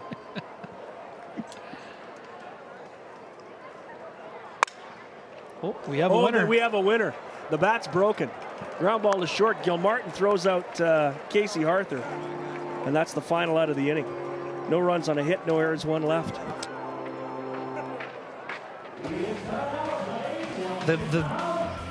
The case of the KR3, let's call it. That bat is going to be sent to the kindling department. And that'll do it for the bottom of the 4th inning. Goldeyes hanging on for the 7-3 lead. You're watching Goldeyes baseball on Shaw TV.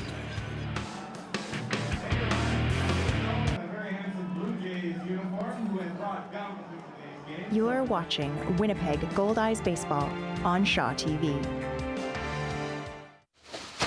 Plastic shopping bags are recyclable, just not in your blue bin. Return them to a retailer with a collection bin or put them to use again.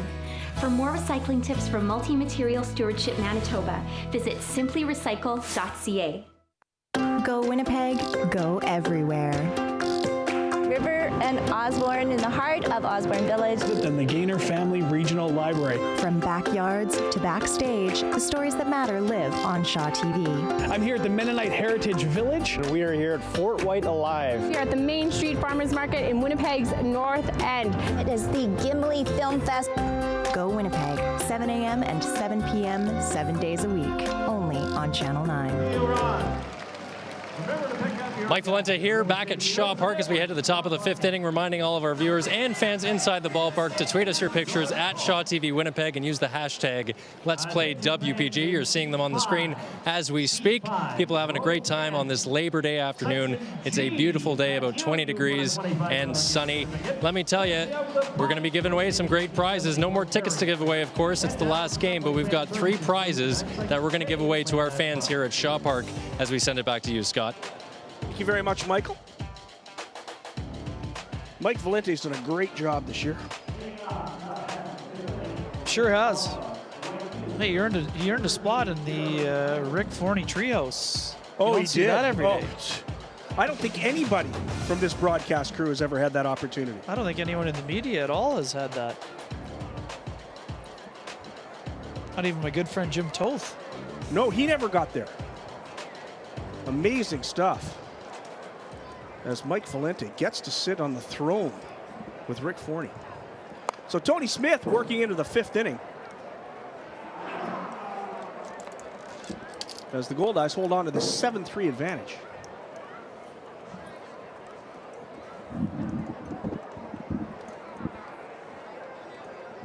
.33 driven in for Jeremy Hamilton this season.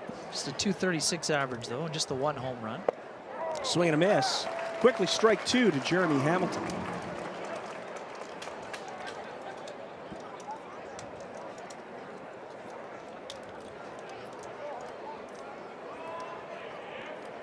Two strikes to Hamilton. Tony Smith gets the sign from Allen. Here's the pitch. Swing and a miss. Fastball. Hamilton down on strikes. That is the 3rd strikeout of the game for Tony Smith. And it brings up Eddie Young.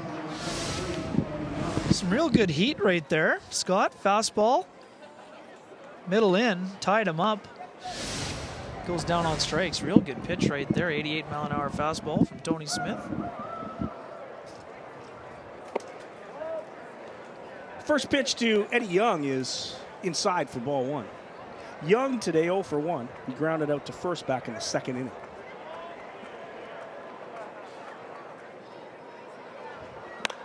It's a pitch chopped to Harther at first. He flips to Smith once again. 3-1. A lot of those today. That's the 3rd one. To correct that, the 4th one. There's been 1 an inning since the 2nd. A ground ball to Harther. Good sign of Tony Smith keeping the ball on the ground. Really doing a nice job. That's a curveball that's up in the zone. Harther leads him. Smith over to the bag for the 2nd out of the inning. Easy ground ball out. 2 down here, the top of the 5th. So 2 away. It's just the number 9 hitter in the lineup, Max Ayoub. Ayoub catching today.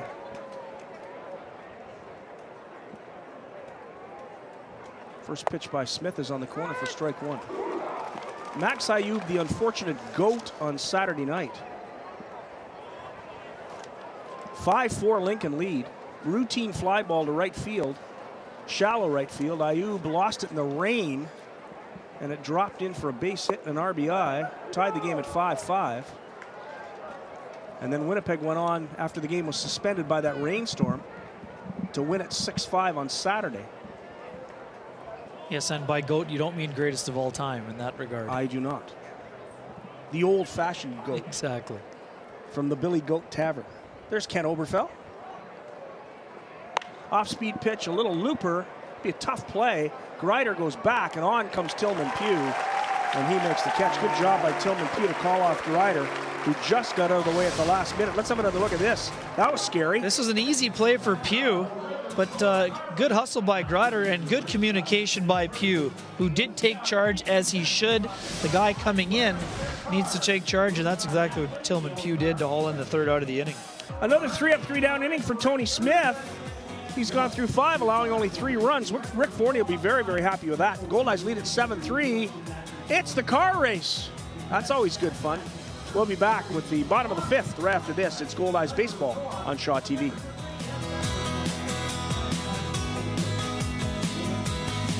Be part of our show. Join the conversation, share your photos, or ask the Goldeyes a question. Follow us at Shaw TV Winnipeg and hashtag Let's Play WPG.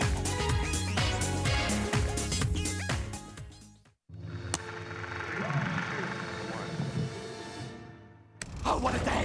What a lovely day!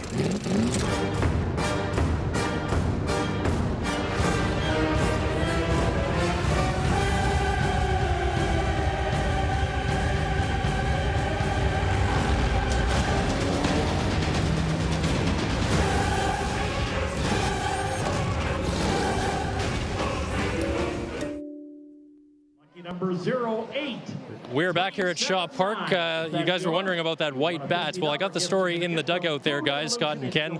Basically, they were just using the same bat for the last day of the season, kind of come together as a team. And now that it's broken, Nick Hernandez said that they're putting it in the Hall of Fame. So how about that? A little social media before I send it back to you guys. At Shaw TV Winnipeg, use the hashtag Let's Play WPG. You're seeing some pictures on the screen as we speak. It's just such a wonderful day here at Shaw Park as people are enjoying their Labor Day. It's the last game of the season and another great 2015 season altogether for the Goldeyes as we send it back to Scott and Ken. Thank you very much, Mike Valente. Josh Mazzola steps in with his own bat. Finally had to go to his own bat. See how the results are. See if they differ. Yeah, well, he homered with the team bat. With the KR3. 3 home runs with the team KR3 for the Goldeyes today. They lead at 7-3. It'll be Josh Mazzola, Brad Boyer, and Tillman Pugh here in the bottom of the 5th inning.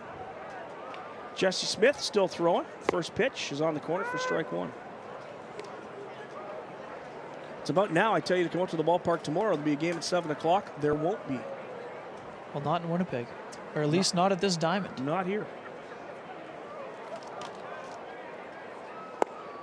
Smith's pitch again on the corner. No balls and 2 strikes to Mazzola. Josh has a walk and a home run. Curveball. Ooh, Mazzola thought it was down, and he may be correct based on the It's the video last evidence. day of the year. Let's go home. Cap to shoes, dugout to dugout. I'm all for that. That pitch is in there for strike 3. Call me crazy, but it looks like it's widening. 3:04 on the final day of the season. Oh, they're still going with the same bat. They've just changed bats. Curveball on the outer. Yeah, it's might pretty have been close. outside, but Pretty too hard close to take. So they have a new bat, the one with the believe it's white handle and black top. I believe it is the owner is Casey Harther, the man who broke the last bat. Allegedly. First pitch to Boyer is in there for strike 1. If you're looking for your baseball fill tomorrow night, Scott, the Stonewall Blue Jays will be at Koski Field with a 3-2 lead in the best of 7 WSBL Winnipeg Senior Baseball League Championship Final. Facing the Elmwood Giants, 7:30 pitch. Nice place to watch a ball game. Oh, absolutely fantastic. And if the series does go the distance, Wednesday night at Fines Field in Stonewall. Giants and Blue Jays, Game 7, if necessary. There's a chopper up the middle. It's going to be a tough play. Payne leaves it for Gil Martin, and Gil Martin makes the play. Good play by Payne to allow Gil Martin, who is going toward the bag, to make the play and the throw. Yeah, good job. He would have been across his body and thrown against it. Smartly gets out of the way. Gil Martin fires it across the diamond. That play right there is the reason why Scott and I both thought that Cassio Greider should have been charged with an error on a similar play. I agree. Early in the contest. Gil Martin plants rather than throws it off his off foot. Makes the play easily. So here's Tillman Pugh. He's 0 for 2. Popped to first, flight out deep to left. Back in the third inning. Yeah, he definitely put a charge in it. Mitch Canham tracked it down, left center.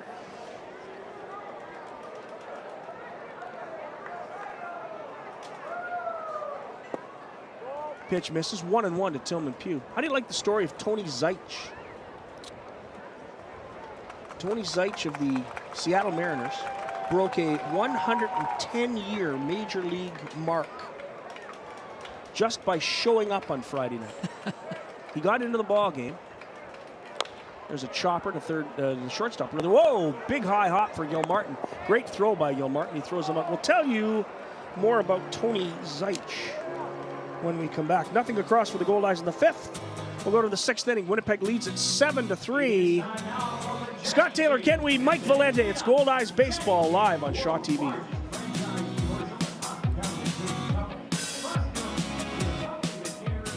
You're watching Winnipeg Goldeyes Baseball on Shaw TV. Never miss a moment. Find stories from today's show on our YouTube channel, and remember to follow us on Twitter for the latest in Winnipeg arts, culture, and sports. Go Winnipeg, go everywhere. Time for your American Association Saves Leader, sponsored by Manitoba Hydro. At the top of the list, Ryan Rodabaugh. He's been there all year with 25, followed by Winston Abreu with 23. He's from Joplin, and Jose Flores with 22. The American Association Saves Leaders are brought to you by Manitoba Hydro. Manitoba Hydro encourages all consumers to save energy and be power smart by using Energy Star appliances. And we have two very special guests right now. They're part of our winners, one of our winners here today. All the photos we're getting here on Twitter, at social media, at Shaw TV Winnipeg, using the hashtag Let's Play WPG. We're here with Cole and Garrett. How are you guys enjoying your time today? Pretty good. Having a great time. Yeah. It's a beautiful afternoon for Labor Day. So what we're going to do, we have a bag here. There's 3 prizes in here. One of them is yours. Cole, I'm going to let you do the honors, okay? Without looking. There you go, a beautiful Goldeyes hat. Whoa. You can replace that one there. Perfect. Or give it to your father. Way to go. Congratulations, guys. Enjoy the rest of the afternoon. Thanks very much. There you go. One of our first winners here at Shaw Park. Outstanding. Great prize. Look at that crowd today. Outstanding crowd here at the ballpark. Sure is. On a great afternoon for baseball. For Lincoln here in the 6th inning, it'll be the #1 hitter, Matt Forgach, followed by Aaron Payne and Mitch Canham as we go back to the top of the order. First pitch by Tony Smith is in the dirt, ball 1. Back to Tony Zeich. Yes, indeed. So he shows up Friday night and gets into the game late, and just by throwing his first pitch for the Seattle Mariners, the rookie, there's a pop-up that should be handled by Casey Arthur. He calls for it. Makes the catch in foul territory for the first out. Just by showing up, Tony Zeich breaks a mark that is held since 1910, when Dwayne Zwilling played for the Cincinnati Reds and became the last player on the register of Major League Baseball. I see. Zwilling is no longer the last player. It's now Zeich. So if anybody's out there with ZZ as the first 2 letters of their name, get your baseball skills up. Doesn't matter how good you are, you can get on that register. First pitch outside, or no, it's on the outside corner for strike 1. Tony Smith. As this strike zone widens. Sounds like a participation award, though, Scott. It sounds like a participation. You're right. But he is on the register of Major League Baseball, and that's a pretty big deal. I am impressed by that in itself. No one can ever take that away from him. One of the guys near the top, of course, is Reggie Abercrombie. He's not the top because he's not an Aaron, but he's near the top. Always great to get your name in the registry, that's for sure. No kidding. even if it's for one at bat or one inning pitched, whatever the case may be. Foul back quickly. Tony Smith gets ahead of Aaron Payne, 0-2.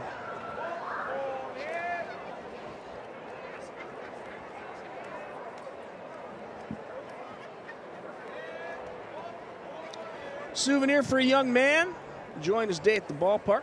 Mom and dad. Off-speed pitch outside. 1 ball and 2 strikes to Payne.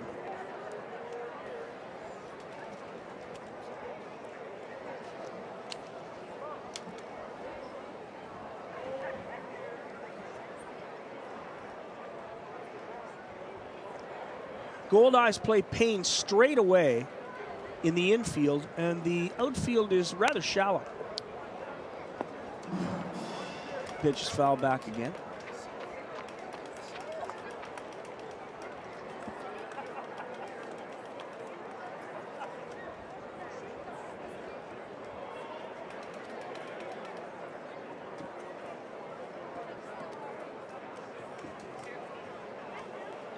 One ball and 2 strikes to Aaron Payne. Here's Smith's pitch.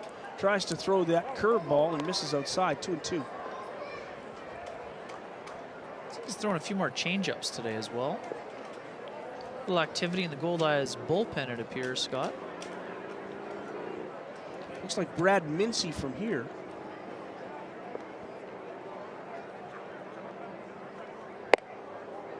Another off-speed pitch misses, so 3 in a row have missed for Smith.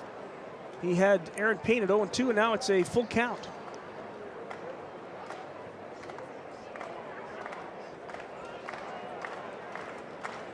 Yeah, good job by Payne to battle back here. Well, it's a good job by Smith to work into the 6th inning.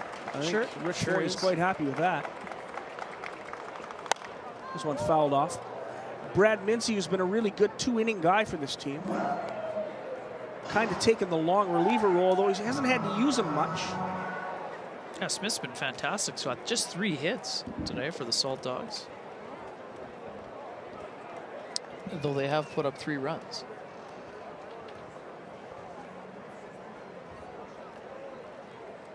Three balls and 2 strikes to Aaron Payne. There's the fastball, and it's hit pretty hard into right field. Back, back, back, and gone. Onto the top of the tent. And Aaron Payne, the 2nd home run off Tony Smith. And now it's 7-4. The ball has been flying out of Shaw Park today. Aaron Payne has a triple and a home run. Solid day overall. That makes it 7-4. 4th hit of the game.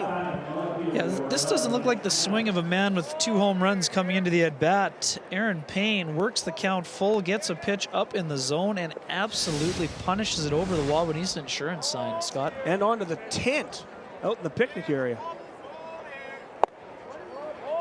Pitch from Smith misses. 1 ball, no strikes to Mitch Canham. Rick Forney would very much like to get Tony Smith through the 6th inning.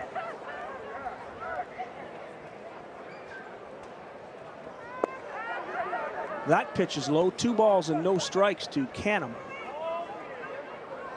Smith doing a nice job this afternoon, but a little bit too much nibbling, Scott, in that previous at-bat. He had Aaron Payne at 0-2. Now it's driving up his pitch count. There's a line shot, almost hit him in the head. A single for Canham, and Rick Forney is going to make a change. Tony Smith just ran out of gas. He had an 0-2 count on Payne and couldn't put him away, and then Payne hit it out of the park on 3-2, and then Canham just rips it right back up the middle.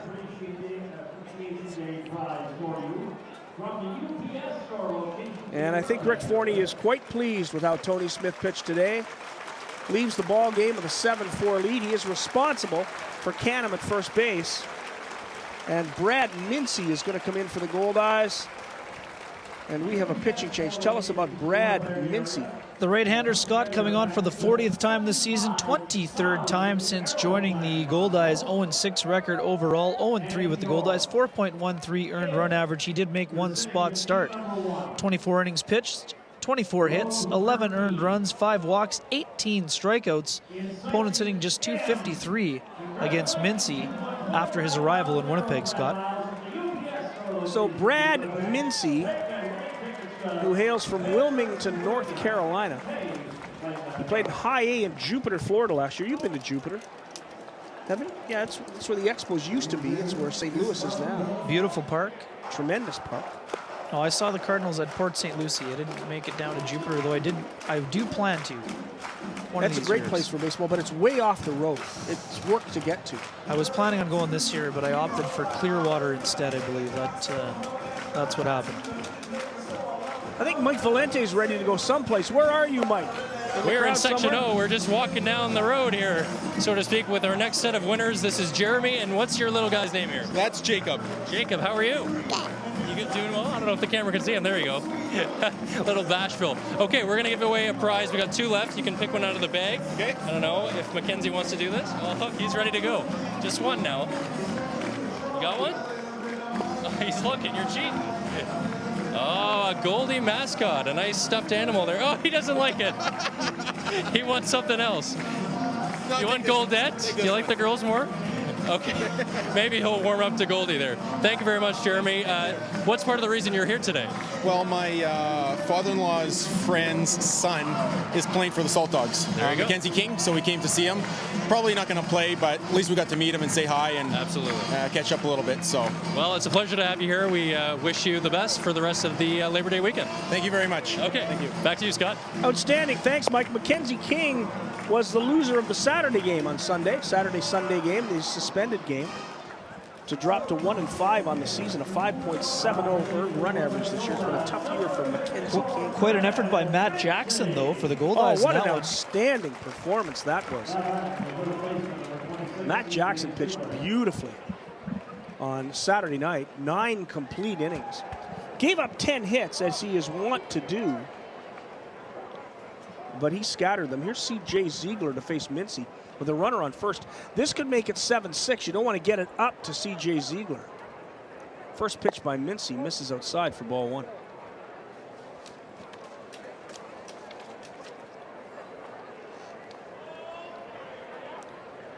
Mincy claimed off waivers from Wichita and back on July 6th. And has pitched very well. Rick Forney likes his arm. Another one in the dirt. 2 balls and no strikes to Ziegler. Pretty good reason why he's liked a lot of things. Scott does not allow an earned run in 26 of 39 appearances in relief this year.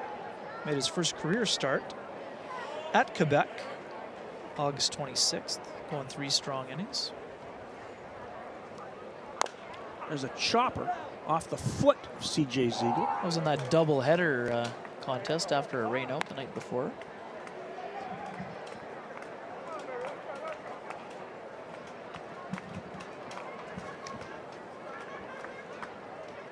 C.J. Ziegler went to the University of Arizona. He's from Tucson. Played in the Atlantic League last season.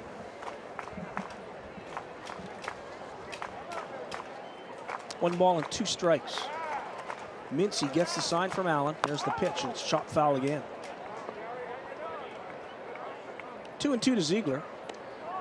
Ziegler today has a home run in 2 trips. He fouled out to the third baseman, Brad Boyer, and hit it a lot higher than he hit it for distance.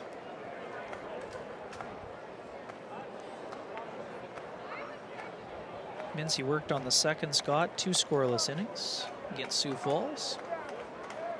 Swing and a miss. He struck him out. Ziegler goes down on strikes. The second out of the inning. And that'll bring up Mike Gilmartin. Like the high heat here. Let's have another look. Oh, good little late breaker right there. Might have been a slider or just a cutter. Good late movement on the pitch nonetheless. It was more likely a cutter. It didn't have quite the downward motion you would see on a slider normally. But a good pitch by Mincy. Very good spot. Good location. So 2 away. And here's Gilmartin. Swing and a foul right off the foot of the home plate umpire, Kyle Galuba. The umpires for today's game, Galuba's behind the plate. Winnipeg's own Hank Lemoyne is at first base, and Joe Stegner is at third. Hank Lemoyne looks like he's leaving for Australia. He's going to umpire in the Australian Baseball League. Good opportunity for him. Great chance. Played ball there back in the day.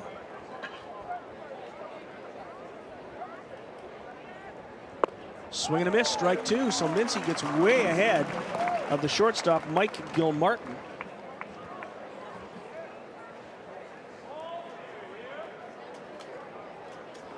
Mike Gilmartin is from Atlanta. So lots of Georgians on the infield today. Atlanta shortstop for Winnipeg and Atlanta shortstop for Lincoln. Here's Mincy's pitch. There's a line shot base hit. Got that one up in the strike zone, and Gilmartin drilled it into left field. So a home run, 2 singles, puts runners at first and second for Ryan Wiggins, the designated hitter. Looked like a bit of a hanger, Scott. Gilmartin jumped all over it. Looked like a hanging slider.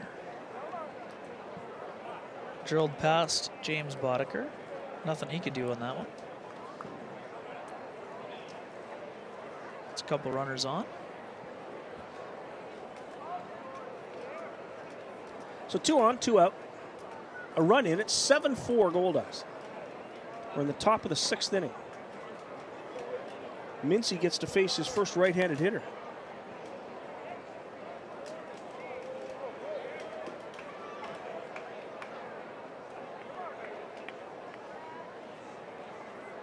Mincy kicks, delivers. That's in there for a strike. Cap to shoes, strikes him. And that's okay today. It's the final game of the year. Come up swinging. Yeah, you shouldn't be searching for a walk here, though the Saltdogs would tell you that when you're representing the tying run at the plate, that was in the dirt, 1-1. Mincy almost put it in the same place, was hoping for the same result, 1-1. Shoe tops. One might have been off the laces. Well, that's a strike today. No criticism from here. It's the final game of the season. Neither team going to the playoffs. Pitch by Mincy is on the corner.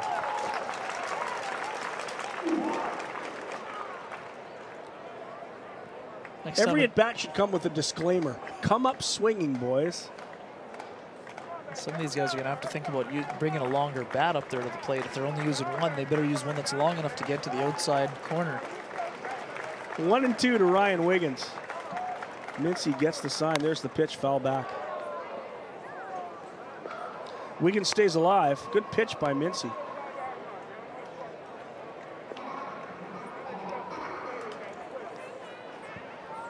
Mark Pope starting to loosen in that Goldeyes bullpen. Looks like Jesse Smith will continue to work for the Saltdogs. Scott, no activity in the visitors' pen right now. Mincy delivers line drive, base hit. Reggie's in center field. He'll throw it into the infield. The run will score. Canham makes it 7-5. That run charged to Tony Smith, but Tony Smith is now done for the day. And so Smith is the pitcher of record for Winnipeg. He can win the game, but can't lose it. Mincy got to 2 strikes, but Mr. Wiggins gets a pitch that's up in the zone, drills it to center field. Abercrombie gets the throw in, but too late to prevent that 5th run from scoring. All of a sudden, it's a 2-run ball game here with 2 down. Top of the 6th inning. So here's Jeremy Hamilton.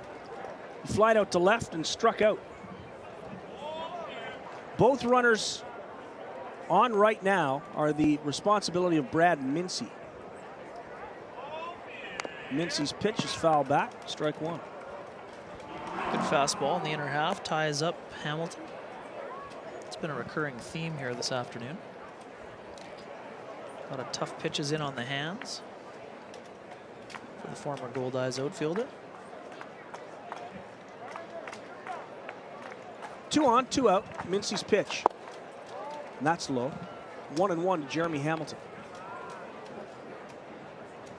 Good break on that slider by Mincy. Just a little bit too low. Jeremy Hamilton from Cincinnati went to Wright State University. Pitch by Mincy in the dirt again. And on to third goes Mike Gilmartin. So now there's runners on the corners with 2 away as Mincy gets himself deeper into trouble here in the 6th inning. Yeah, he's fallen behind here, Scott, but if he makes a mistake up over the plate, could easily be a 1-run ball game, or Hamilton might actually put one up in the jet stream here. Things seemed to be rolling along pretty swimmingly until Smith was unable to put Aaron Payne away. Pitch is high. 3 balls and 1 strike to Jeremy Hamilton.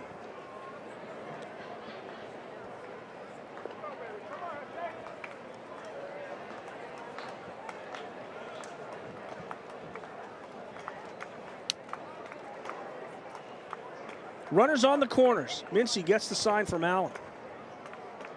It's the pitch, and there's a line shot into right field. It'll drop in. The run will score to make it 7-6. And we're going to see a brand new pitcher as Mincy comes in, strikes out the first man he faces, and then gives up 3 straight singles. And we've suddenly got a 7-6 ball game.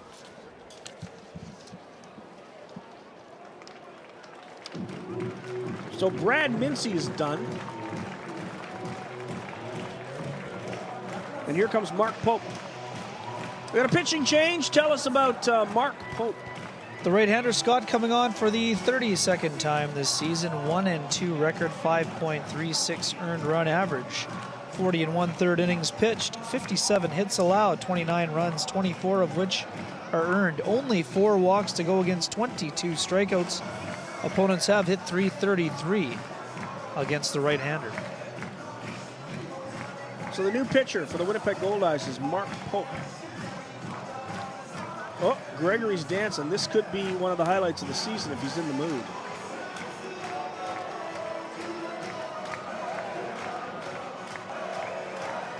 Takes him a while to get going. Mark Pope pitched in the Dodgers organization last year at Great Lakes. He's from Marietta, Georgia. 4-3 last year, 9 saves, 2.26 earned run average, 15 walks, 52 strikeouts, and 63 2/3 innings. We have a dance-off going on with Goldie.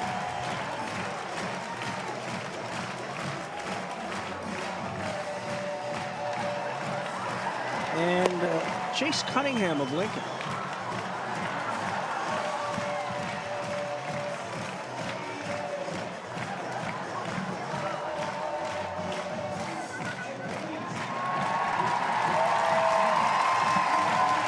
Hugging it out. There you go. Good sport. Well, how about that mohawk right there?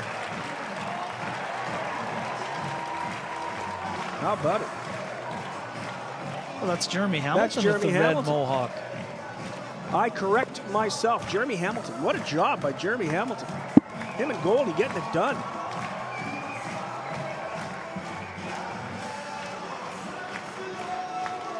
Tucker White, I think, was getting down.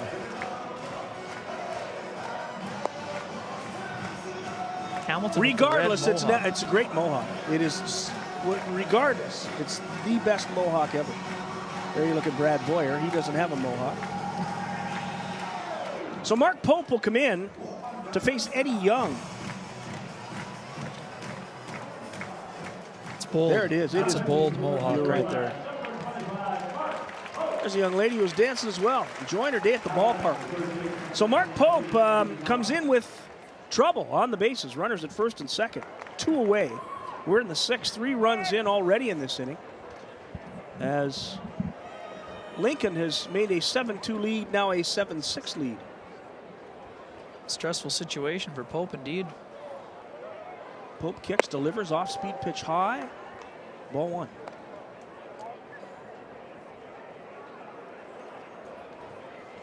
Eddie Young, the third baseman, is 0 for 2. He grounded out to Casey Harther in the 2nd and grounded out to Casey Harther in the 5th.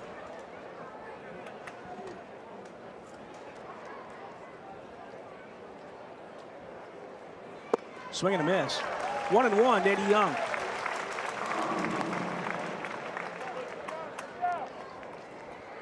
Seven runs on 6 hits for the Goldeyes. 6 runs on 8 hits and an error for the Lincoln Saltdogs. Wiggins is out at second. Jeremy Hamilton at first.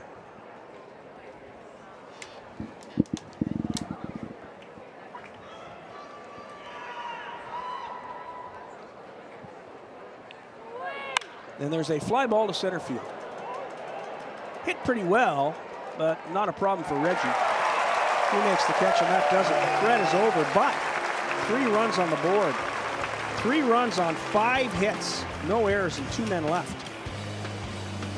We'll go to the bottom of the 6th. It's a ball game now. It's Winnipeg 7, Lincoln 6. This is Goldeyes Baseball live on Shaw TV.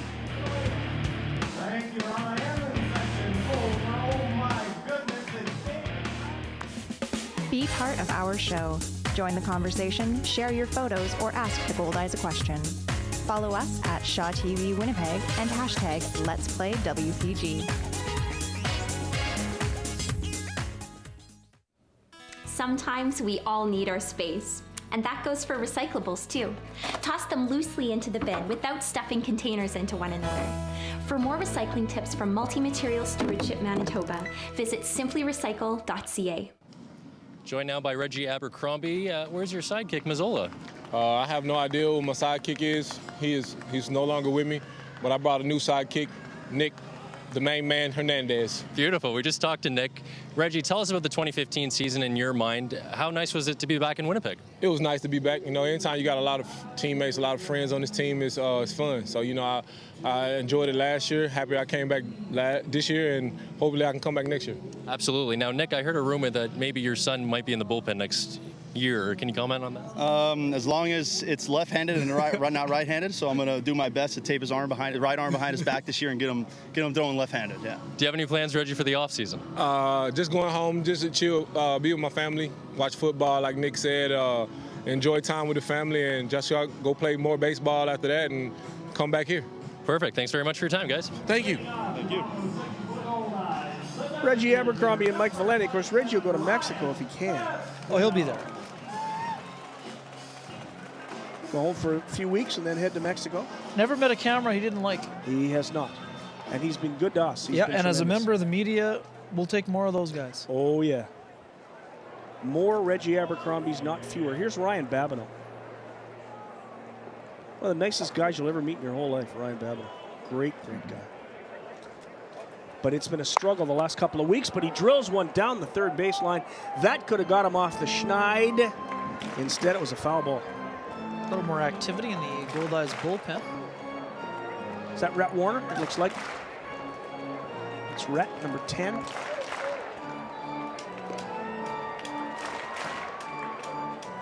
Sure is.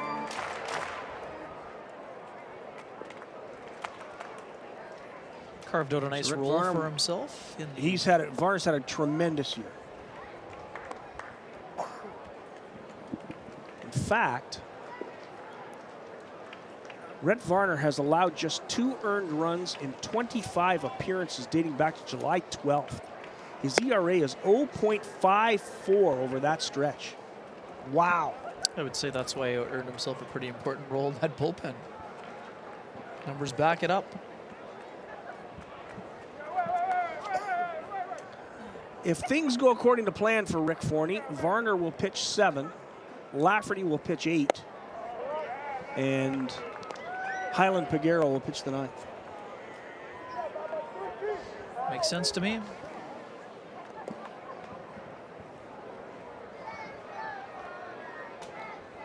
But Jesse Smith carrying into the 6th inning for Ken Oberfeld's Lincoln Saltdogs has a 3-1 count on Babineau. That pitch is in there, 3-2 to the Goldeyes designated hitter today, although Babineau has had a lot of catching duties in the last couple of weeks. James Boddicker in the on-deck circle.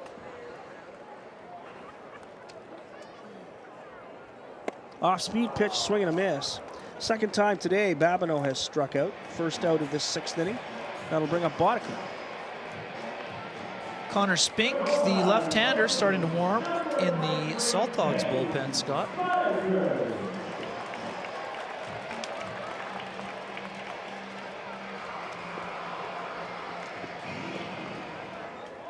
So here's Boddicker. He comes in hitting .265. He has no homers, 13 driven in.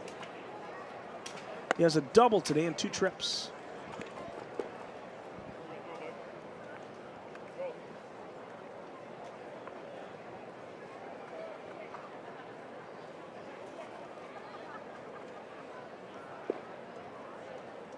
Off-speed pitch is high. 2 balls and no strikes to Boddicker. The son of Mike Boddicker, former major leaguer, and a good major leaguer like Ken Oberkfell. Not a Hall of Famer, but a real solid career. Very good career, mostly with the Baltimore Orioles. There's one popped up. It should get out of play. It does.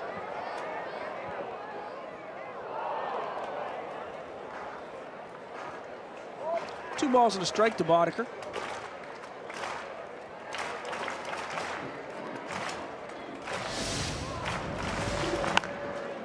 High pop. Saltdogs give chase. Ziegler gives it his best effort. Fan in the front row gets a souvenir. As a rookie, I'm pretty certain that Boddicker will be asked back this offseason.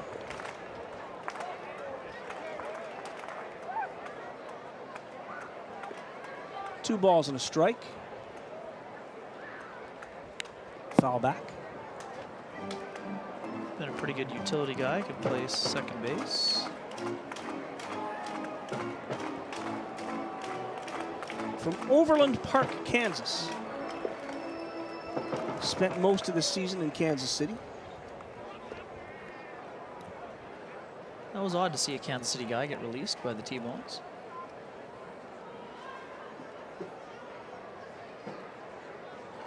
Smith delivers. Off-speed pitch popped up again, but this should get out of play. It does.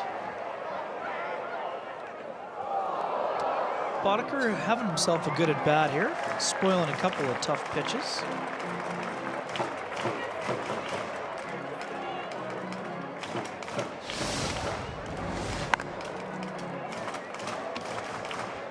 He spoiled that one.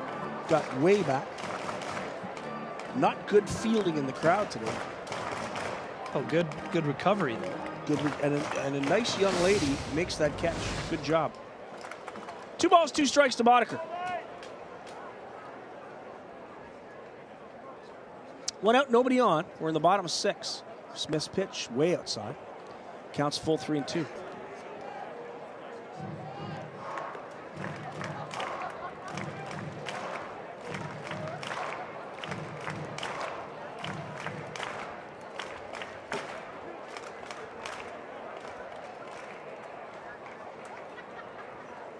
Counts full. Here's the pitch. And there's a line shot base hit. Second hit of the day for James Boddicker. He's 2 for 3. That batting average will go up. Good job by Boddicker. Real good Puts at a runner bat. at first with 1 away, and here comes Luis. Sorry, Scott. Real good at bat by Boddicker. Fouled off a couple of tough pitches to stay alive, and then he hit a mistake. Just drilled it to left field. Real good approach by the youngster right there.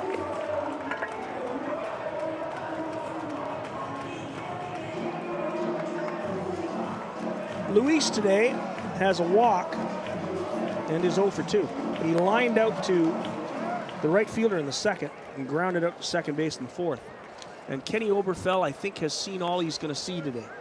Yeah, I think there's a good chance we're going to see a pitching change. Jesse Smith is going to be done.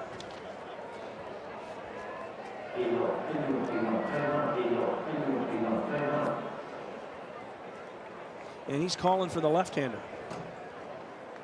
There's only one guy down there warming up, so. And that'd be Connor Spink. Tell us about the brand new pitcher for the Lincoln Saltdogs, Connor Spink. The left-hander, as Ken Oberkfell called for. Connor Spink coming on for the 46th time. He's been the busiest member of this bullpen, Scott. 5-6 record, 3.77 earned run average, 59 and 2/3 innings, 65 hits surrendered, 36 runs, 25 of which are earned, 20 walks, 38 strikeouts. Opponent sitting 278 against number 9. So Connor Spink, the new pitcher for Lincoln, from Eagle River, Arkansas, went to Seattle University. He was in Lincoln last year, 27 years old. And as Kenny said, 6'3", 225.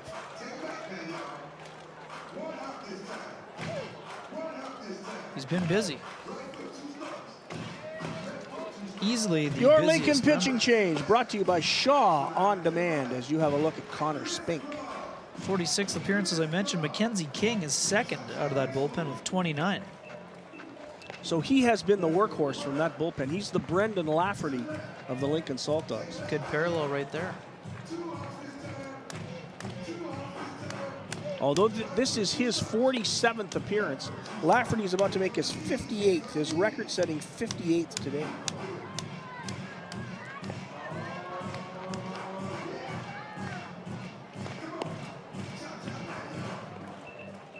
Think we'll ever see the pitching, the time limit they brought into the majors? Yes, I think we have to. Nothing takes longer than pitching changes in this league. And that's why games get slowed down to 3:15, 3:30. It just takes too long to change pitchers.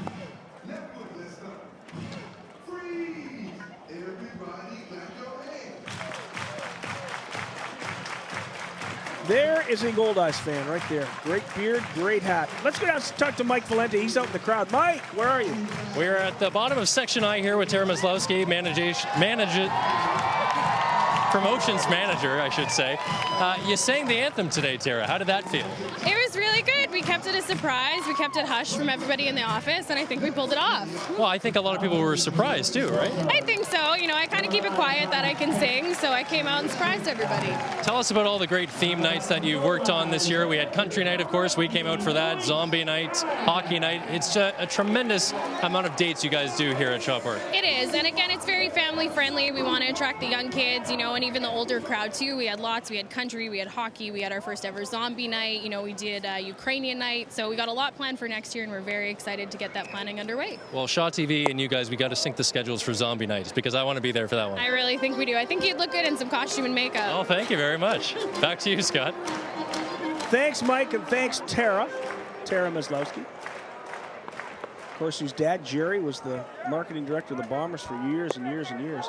There is a pass ball, and on to second base goes James Boddicker. But the very talented Tara Maslowski. Impressive job in the anthems. She did outstandingly well. First class. This is an odd play right here. Must have been a mix-up here. Catcher just botched it. It was right at the glove. It looked like a knuckleball. It looked like somebody having trouble handling R.J. Dickey. There's a pitch low, 3-0 now. Connor Spink gets behind Luis Allen. It was very odd. Just couldn't squeeze it. Ayub just could not squeeze the pitch. And he couldn't squeeze that one either. Boddicker goes to third. Allen goes to second. Well, he doesn't. He decided to stop at first. Wisely decided. Luis having some fun today, though. Out there, you can tell he's really enjoying this audition in the leadoff role. Something we don't. He does like it. That's a second walk. Now Luis is thinking, "Oh, maybe I'll go to second." I think he's just messing around out there. So here's Cassio Grider, who already has a home run in this ball game. Good hustle nonetheless, though. First pitch is in there for strike one. Grider's probably upset with Casey Harther for breaking that home run bat. Not really upset, but he'd probably like another shot swing with that thing. Also had the double off the wall. There's one foul back, so quickly Spink gets ahead 0-2. Triple away from the cycle. But who's counting? Trying to think where he has to put it to maybe get a triple. The Quintex side. Right center. Yeah. Old Dutch, maybe, or Winkler. Winkler meets, yeah, maybe. That could work. Foul back. It's going to have to go the other way.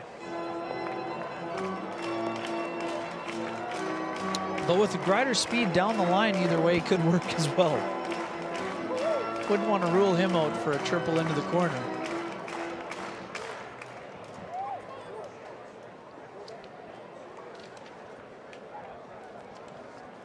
Runners on the corners, one away. Cassio Grider, 0-2 the count.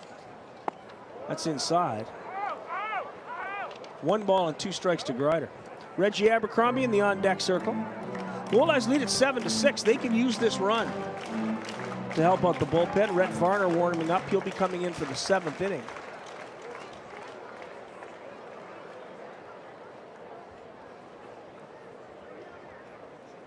Spink delivers, curveball, foul back.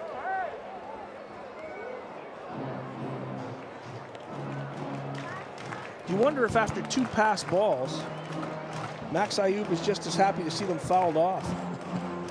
Yeah, there seemed to be some cross-ups happening. Sure there. did. Grider hitting .302, 6 homers, 37 driven in.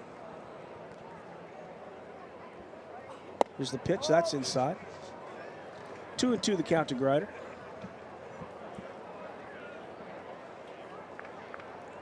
Pretty close pitch to take right there. I would say.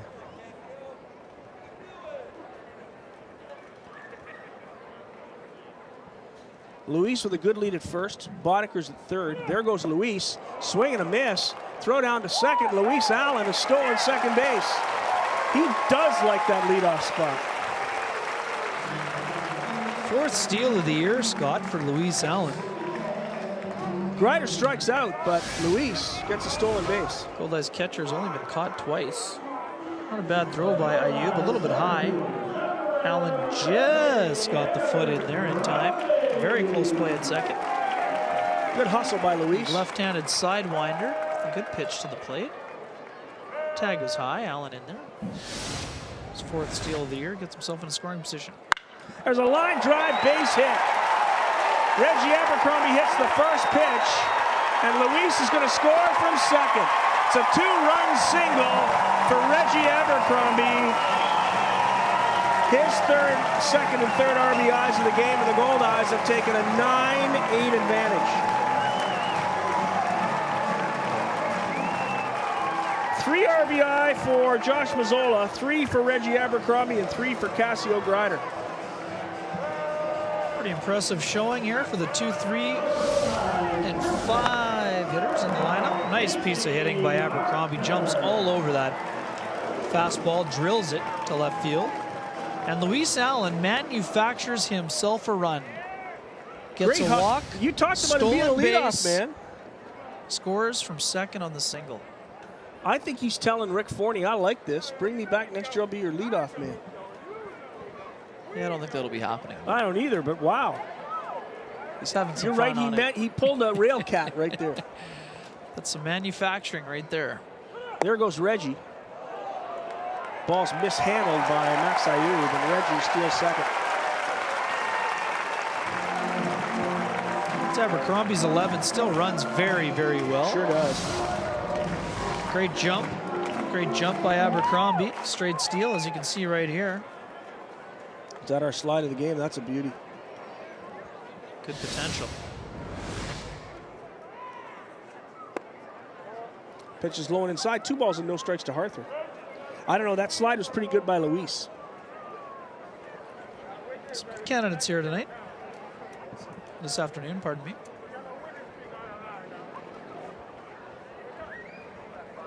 Pitch to Casey, line the other way, foul.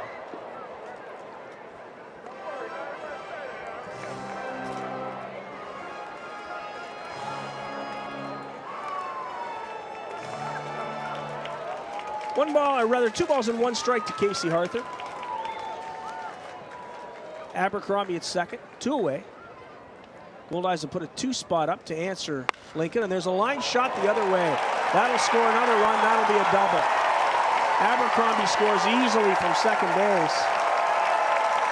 Harther with a double, and the Goldeyes take a 10-6 lead.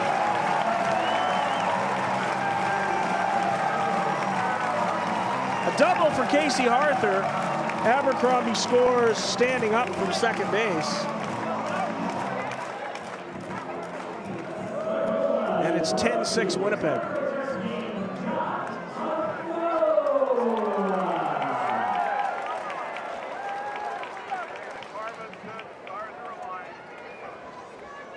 So here's Mazzola with Harther at second. First pitch, slow curveball's in there for a strike.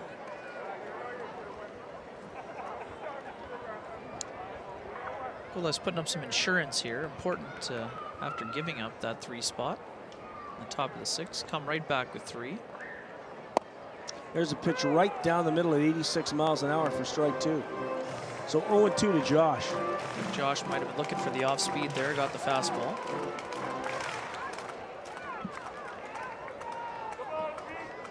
No balls and 2 strikes to Mazzola. Spink works quickly. That's way inside. 1-2. Josh today walked in the first, homered in the second, his 20th homer of the year, and struck out looking in the 5th.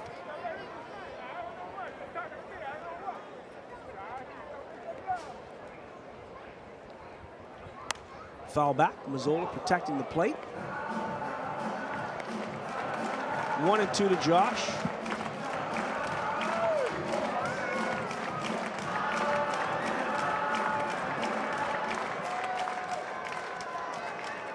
Good lead by Harther at second. Spink delivers, and it's a pop fly. Tough play for the shortstop, Gil Martin. Backing up on it, makes the catch. And that ends the inning. But the Goldeyes answer the 3 runs from Lincoln with 3 of their own. 3 runs for Winnipeg on 1, 2, 3 hits. There were no errors, 1 man left on base. We'll go to the top of the 7th. It's Winnipeg 10, Lincoln 6. This is Goldeyes Baseball on Shaw TV. You're watching Winnipeg Goldeyes Baseball on Shaw TV. Ever watch TV and said to yourself, I could do that? Well, you can. As part of its community access programming, Shaw TV is looking for volunteer-run, community-produced short segments and shows. Create your own program, your ideas, your vision, on television. Bring us your proposal, sell us on it, and we'll train you and your crew, providing the professional equipment you need to make your ideas reality for free. Everyone is welcome. Get involved in making your own community program. See where it takes you. Welcome back to the ballpark. They're playing the helmet shuffle on the scoreboard. That's a lot of hard work for the autograph department. Impressive showing. Everybody having fun at the ballpark today. Brand new pitcher for the Winnipeg Goldeyes. Tell us about Rhett Varner. Rhett Varner, Scott, the right-hander, coming on for the 43rd time this season and the 35th since joining the Winnipeg Goldeyes. 1-0 record, 3.10 earned run average. 29 innings pitched, 30 hits allowed, 12 runs, 10 of which are earned, 10 walks, 32 strikeouts. Opponents hitting just .268 against the right-hander since his arrival. Overall this year, 43 appearances, 2-0 record, 3.52 ERA, 38 1/3 innings, 43 hits, 15 earned runs, 14 walks, 40 strikeouts. Opponents hitting .279 against the right-hander, who has been a pleasant addition, as Scott read you the numbers earlier. So the pitching change for Winnipeg, Rhett Varner, the brand new pitcher for the Goldeyes. He is from Bedford, Texas. Pitched for the Marlins Rookie League and in New Orleans in AAA. Went from Rookie League to AAA last year. That's a big jump. .84 ERA in his last 25 appearances, which covers a span of 21 1/3 innings. 2 earned runs in that stretch, as you said earlier. He's been pretty sensational. Previous 5 seasons in the Miami Marlins organization, and as you mentioned, parts of 3 at the AAA level. I suspect he was pitching AAA, probably had an injury or maybe a little bit of tired arm, and they sent him down to rookie for a couple of games and then brought him back to AAA. 10-6 Goldeyes. Varner's first pitch is high, ball 1. And the ERA at 3.10, not overly impressive, but steady. Yet it's even more impressive when you consider 8 of the earned runs allowed came in 2 appearances, totaling 1 inning. So you toss that 1 inning out of the window, and you've got a pretty darn good ERA. And that's a problem for relievers, is that sometimes you have one tough 1/3 inning. It totally inflates your numbers, and it's tough to make that up over the course of the season. Nonetheless, he's just been a dynamic pickup. This one fouled onto the street.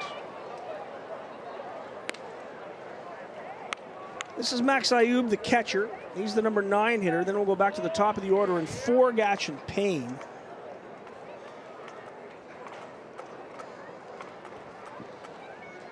'27-year-old.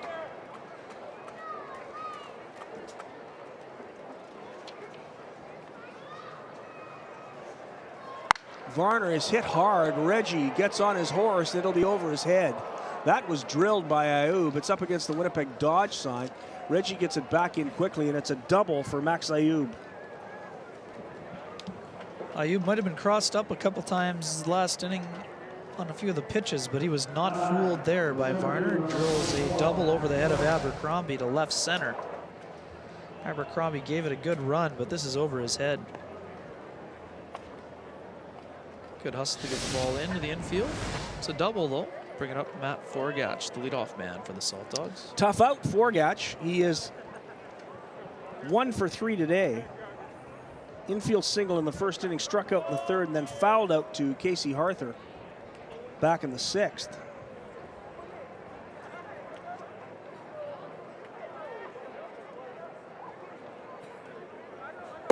First pitch to Forgach is high, ball 1.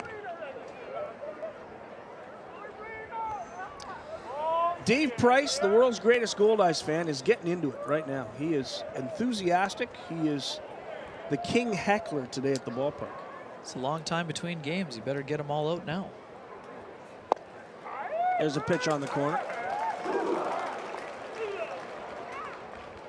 David is doing most of his heckling of home plate umpire Kyle Galuba.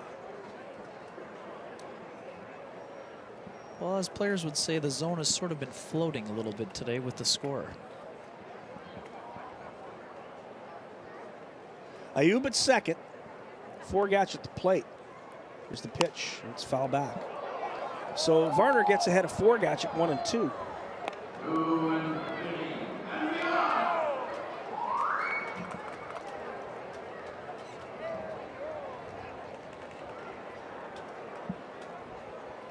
There's David Price, one of the great basketball players ever at Brandon University.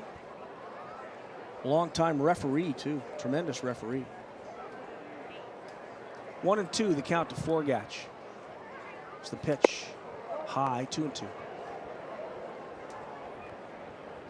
And we're going to have a little discussion here. Luis is going to go out and have a chat with Rhett Varner.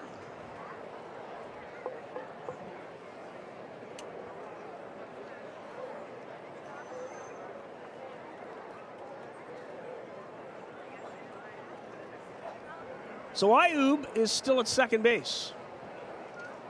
Nobody out. We're in the top of the 7th inning.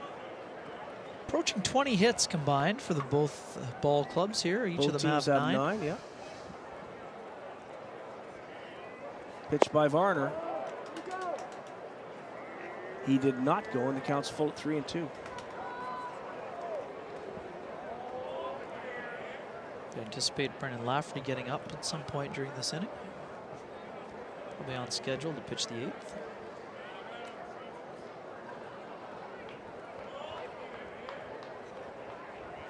Varner gets the sign from Allen.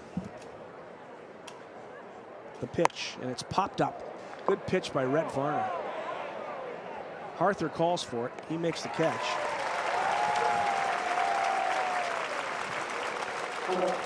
So that's 1 away here in the 7th, and it'll bring up Aaron Payne. Payne's at bat gave the Saltdogs a bit of life, down 0-2 in the count, worked the count full, and then drilled a high pitch from Brad Mincy over the wall and onto the tent for a home run that sort of keyed that 3-run top of the 6th inning. I think Tony Smith was still pitching then. Oh, sorry, Smith. Yeah, Yeah, the it was home run Tony was off Smith. Smith. Sorry, Scott. That home run No, came don't in the apologize 4th. to me. Apologize to Brad Mincy. Yeah. Mincy had his own issues in the 6th. That was in the 4th inning. Tony Smith was unable to put him away. First pitch on the outside corner. Aaron Payne wasn't thrilled with that call. Nonetheless, it's strike 1 to the Saltdogs' second baseman. Ayub still at second, 1 away.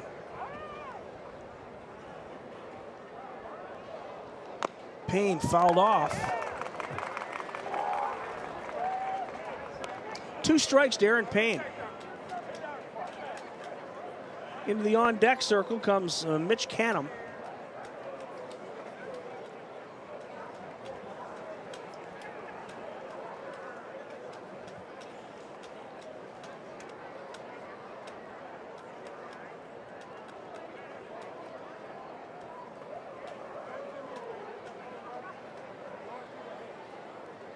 Oh, 2 to Payne. Varner likely to waste one here. Fastball high, 1 ball and 2 strikes. We never did get a chance to talk about the play of Rennie Tassoni. Oh, yeah. And Brett Kielgard for Team Canada in the Pan Am Games, 2 members of the Sioux City Explorers who will be off to the playoffs. Pretty Outstanding impressive. Canadian ball players. Nice contributions for sure. From both of them. Kielgard didn't play a whole lot early, but came up with a pinch hit home run from what I recall and had a nice roll. Sony, a longtime veteran, he did a nice job as well in that gold medal. Winning performance in Toronto at those Pan Am Games. Had a few friends attend the contest. Quite the interesting finish. Was indeed. International rules. Oh boy. Not a lot of times you see a runner score. Peter Orr scored from first base on a pickoff. 2 botched pickoffs. Overthrow to first, overthrow to third, score the winning run. Not exactly textbook, but the Canadians will take it. Every time. 1-2 to Aaron Payne. Varner's pitch high and outside, 2-2. When it ends in gold, doesn't matter how it looks on the scoreboard. Exactly. Quite an event and quite a field they put up at Ajax, the temporary stadium, from what I understand.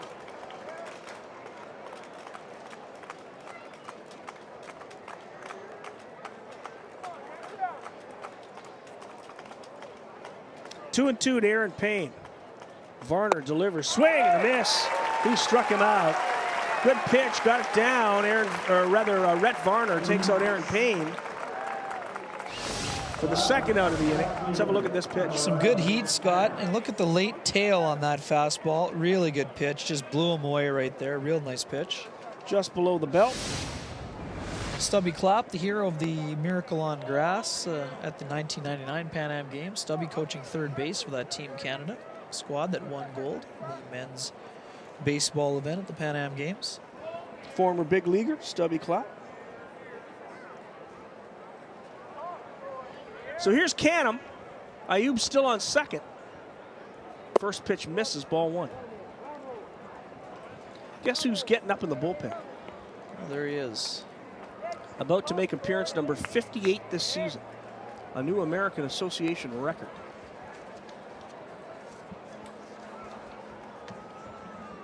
See, this is not a participation record. This is a legit, bona fide, impressive record. In a 99-game season, Lafferty will pitch in 58 of them. It's incredible. 1 game rained out and will not be played, so the 100 games becomes a 99-game season. And it is an impressive record for the left-hander, which is about to be broken. As it stands, Nick Walters and Jared Simon appeared in 57 games for Wichita in 2012. That's amazing. Oh, yeah. The 2 guys were in 57 games each for Wichita. Rubber arm. 3 balls and no strikes now from Varner. That was a pitch that has been called a strike on numerous occasions today.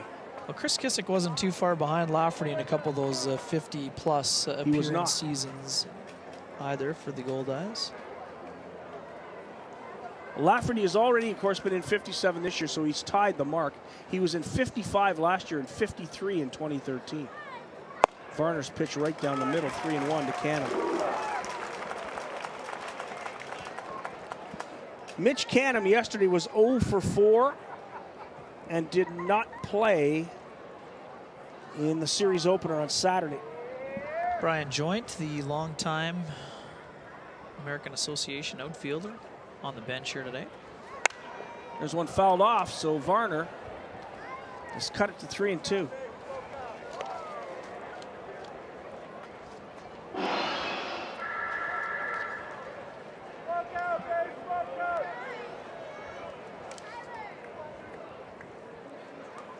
Joint having an off season for the Saltdogs club, just hitting .229 in 94 games. Just 3 homers, 38 driven in. He's put up some big numbers in years past. Varner gets the sign from Luis. Delivers. There's a line shot into center field. Reggie takes it on 1 hop. There'll be a play at the plate. Here's the throw. Luis Allen tags him out.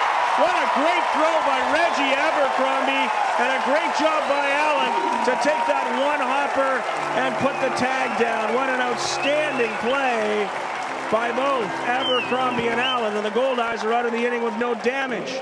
No runs on 2 hits, no errors, 1 left. But what a play right here by Reggie Abercrombie. Ball is drilled. Abercrombie charges it, makes a brilliant throw, 1 hop. Allen applies the tag and erases him at home plate. What a great throw by Abercrombie. Just a perfect 1 hop seed to the plate. Allen catches it, applies the tag. Oh boy, actually, I think he might have beat it. Great throw, though, by Abercrombie. That's the old in the neighborhood play. There'll be nobody going to replay. Real good throw by Abercrombie, gets him for the 3rd out of the inning. The Goldeyes lead at 10-6. We'll go to the 7th inning stretch. This is Goldeyes Baseball on Shaw TV. Be part of our show. Join the conversation, share your photos, or ask the Goldeyes a question. Follow us at Shaw TV Winnipeg and hashtag Let's Play WPG. It's time now for the 7th inning stretch, brought to you by the Dugout Souvenir Store, 2 locations in Shaw Park. Thanks to Anders Lysak and Dan Chase is out there today, Catherine Collins, Tara Mislowski, Goldie and Goldette. Everybody helping everybody get through the 7th inning stretch, brought to you by the Dugout Souvenir Store, 2 locations right here in Shaw Park. So we'll go to the bottom of the 7th inning. There's a guy who's having some brisk iced tea and waving to the crowd. How are you? Got to stay hydrated. Perfect day at the old ball yard. So the Goldeyes lead at 10-6. We head into the bottom of the 7th inning. For Winnipeg, it'll be Brad Boyer, Tillman Pugh, and Ryan Babineau. Good ball game for some of the Goldeyes today. Luis Allen, a couple of walks, 2 runs, scored a stolen base. Cassio Grider has a double, a single, a home run, 3 runs batted in. Reggie, a single, a home run, a stolen base, 3 runs batted in. Casey Arthur, a walk and a double, an RBI. Josh Mazzola with that 3-run homer. Quite a day for the Goldeyes as they wind up their 2015 season against Lincoln here at Shaw Park today. Goldeyes trying to finish 47-52. Of course, 1 rained-out game. Connor Spink's first pitch is right down the middle for strike 1.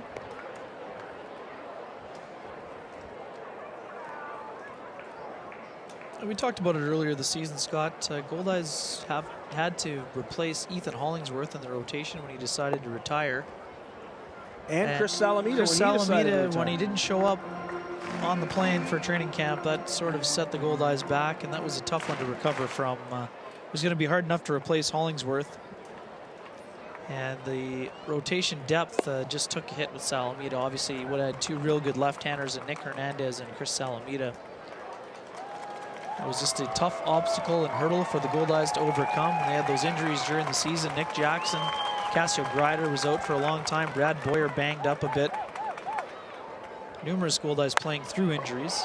Brad Boyer hits one deep in the left field. Going back and making a tremendous catch is Mitch Canham to rob Boyer of a double. Great catch by Canham. He's having a good chuckle. He's not really impressed with his own route that he took right there. But pretty good vertical and recovery, as you're going to see right here, Scott.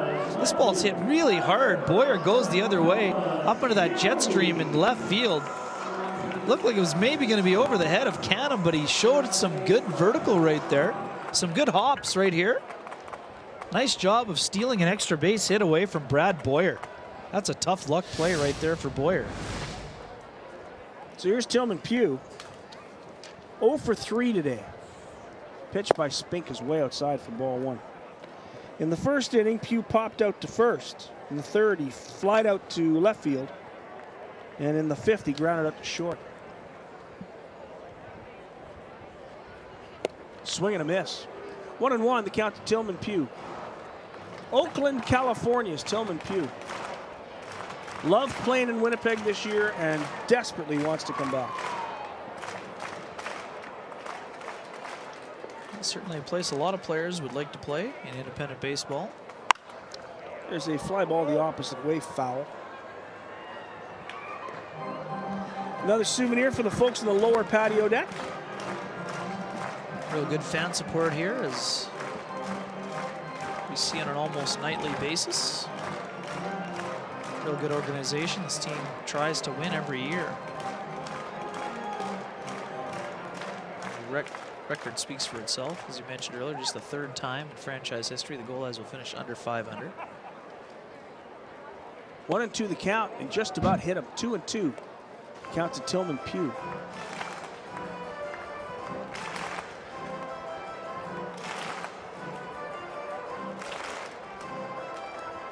That race in the NL East, or the AL East, getting tighter again today. Jays lost to the Red Sox. Yankees won.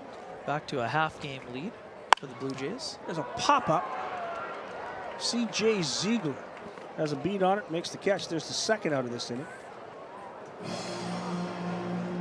And that'll bring up Ryan Babineau.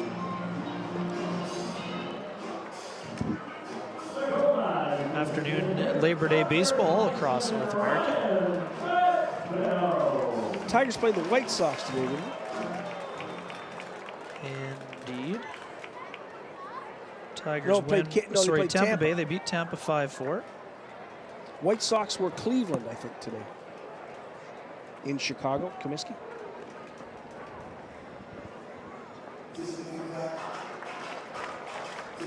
(3-2) Tribe today. They've had a good season after a very slow start. 67 and 69. The Sports Illustrated jinx strikes again. Sure does. Not a lot. Although there were 4 covers. That's also and Kansas City was on one of them, and they have cruised that Royals club. No NL Central jinx, as looks like the Cardinals, Cubs, and Pirates are all going to qualify in the NL. Pirates looked good last night. Watch that Pirates game. The Cubs spanked the Cardinals 9-0 today. Oh, Jake Arrieta's no-hitter. Oh, impressive. 2 balls and a strike to Ryan Babineau. Pitched by Spink, and Babineau! It's a long fly ball to left field. This is very deep. It is gone! Ryan Babineau, after going 0 for 3 with 2 strikeouts today, has hit his first home run of the season. He got every bit of that pitch, and nobody is at home plate to greet him. First home run of the year. And now they greet him at the dugout. Ryan Babineau's first home run of the season.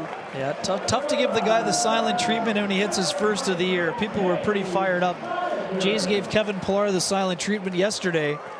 Home Run brought to you by Home Run Sports at 20 de la Seigneurie Boulevard. Home Run Sports bringing you a home run all year long. Here's James Boddicker, who's 2 for 3. Let's have another look at this one. Real good contact here. Hanging slider that never really slid. Babineau jumped all over it. Nothing that Canham can do with this one. Pitch down in the zone, and Babineau golfs it into the bushes in left center.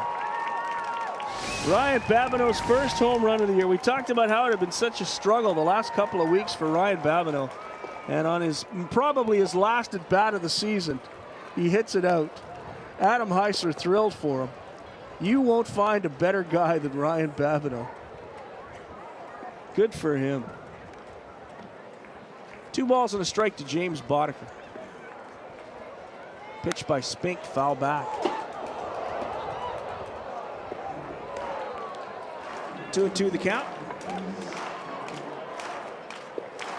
So Ryan Babineau hits the Goldeyes' 4th home run of the game. Cassio Grider with a 2-run shot. Reggie Abercrombie, the back-to-back deal with a solo homer.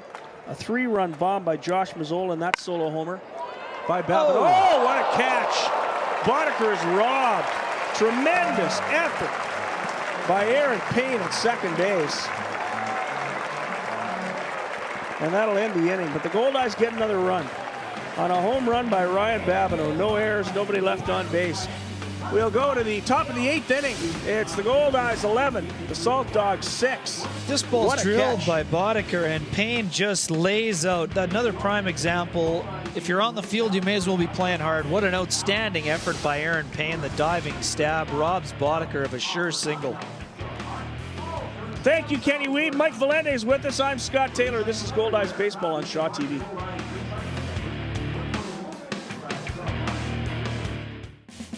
Be part of our show. Join the conversation, share your photos, or ask the Goldeyes a question. Follow us at Shaw TV Winnipeg and hashtag Let's Play WPG. Back at Shaw Park with a very special guest, Burrell. You are one of the most energetic people I've met in my life, and that is nothing but a good thing, my friend. How are you? I'm doing phenomenal, fantastic, yo, woo! And you're excited for what we're about to do here. We want to start a dance party. Oh yeah, man, I'm ready for it. I'm ready for it, yo, woo! And the winner's gonna get a prize. So do your thing. All right, let's go, man. Start a dance party, man. What's the dance against me, yo, woo! To win a prize.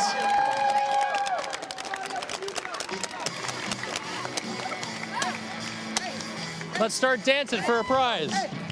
Dancing Gabe is up there as well, you can see.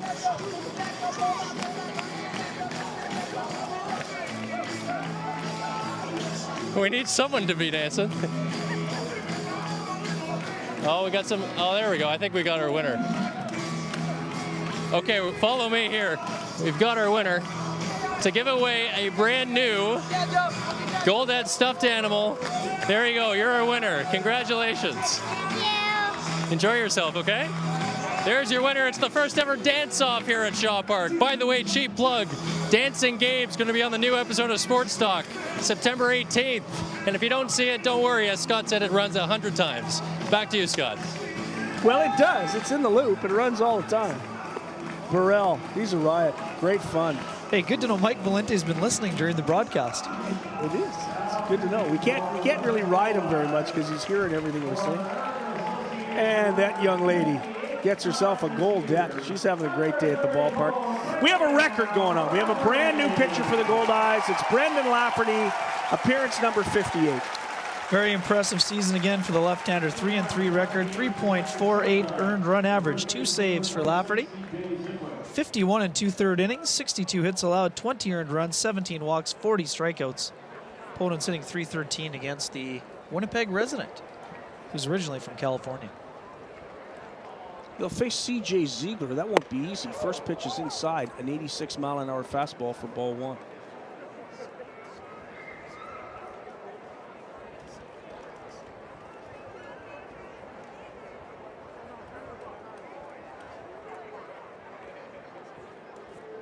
Ziegler today has a home run in 3 trips. That one's fouled back onto the street. Ziegler fouled out to Brad Boyer in the first inning, and boy, did he hit it a mile in the air. And then he homered in the 4th and then struck out in the 6th. 1 for 3 on the day with a run batted in.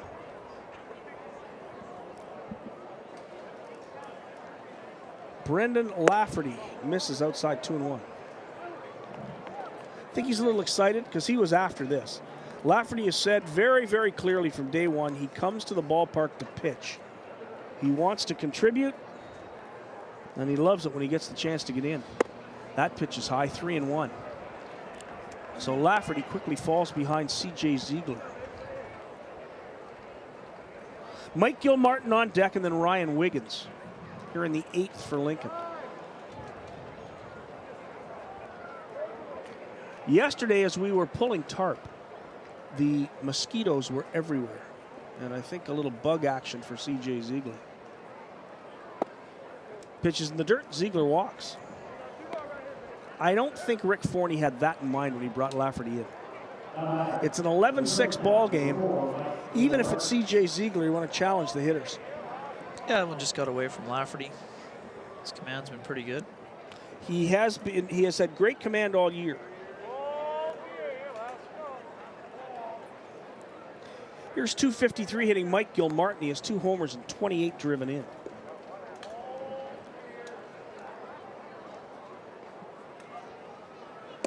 Lafferty inside, ball 1. So Lafferty with a little trouble with command here early. Luis comes out and fires it back to him.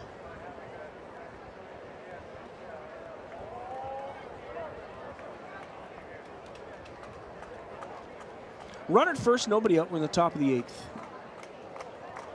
Goldeyes lead at 11-6. That misses outside. So Lafferty has thrown 6 balls and a strike in his first 7 pitches.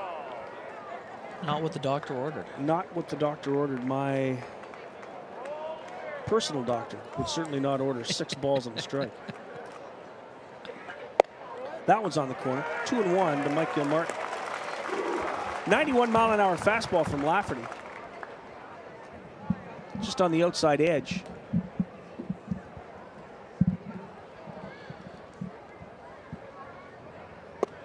Lafferty gets that outside corner again. 2-2 the count to Gilmartin.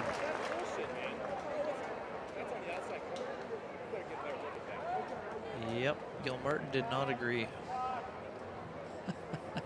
Great job by the on-field microphone. You think that's on the outside corner? You better get a better look at that. 2-2 the count to Gilmartin. Here's Lafferty's pitch, and it's lined foul. Lafferty made no mistake about that one. He threw right down the middle. Well, anything close, Mr. Gilmartin would be advised to swing, I believe.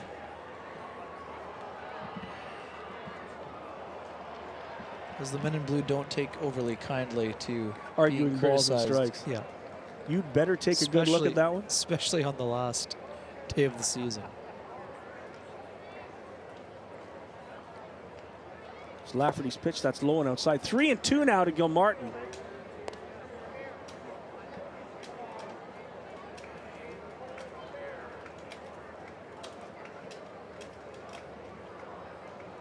Yeah, historically, if I said that to umpires, that wasn't around long.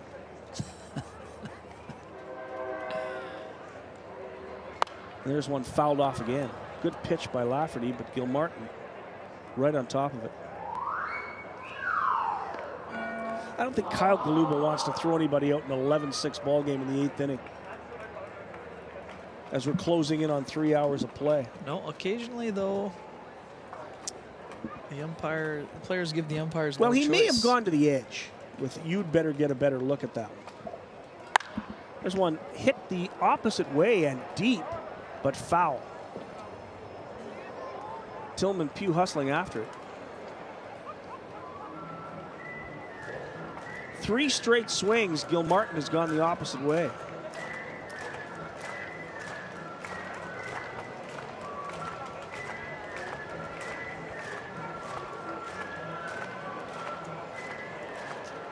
C.J. Ziegler led off with a walk, and it's a full count now to Gilmartin. Lafferty delivers, and that's in there for strike 3. Now we might get a conversation. Gilmartin strikes out. And Galuba is challenging Gilmartin.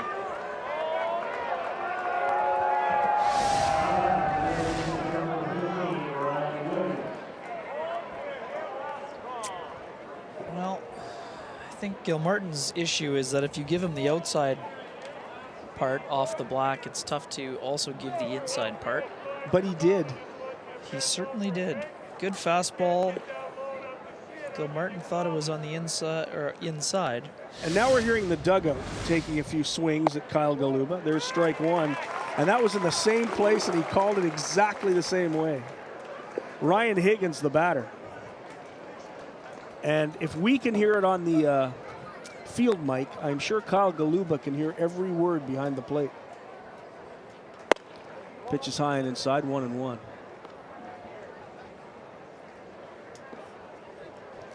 Mike Gilmartin unhappy.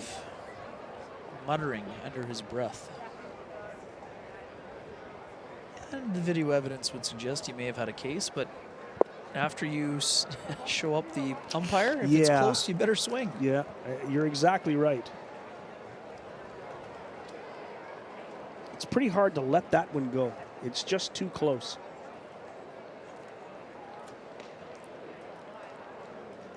Two balls and a strike to Wiggins, swing and a miss. Fastball at 93 by Lafferty. And I believe it was the tone that he had the biggest issue with.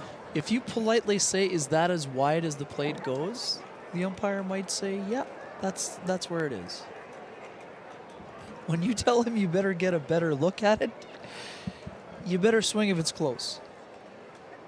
Swing and a miss. He strikes out Ryan Wiggins. 2 strikeouts in a row for Lafferty. And here comes Jeremy Hamilton. Yeah, you're right. It's human nature. You're going to show up the home plate umpire, and it's on the black. You got to swing at it. Because he's just waiting to ring you up. He's not going to throw you out in the 8th inning. Now, again, we understand Gil Martin's frustration when you're on a 34-win team. Sure. Your frustration's probably going to get the better of you at this point in the contest. There's one fouled straight back by Jeremy Hamilton.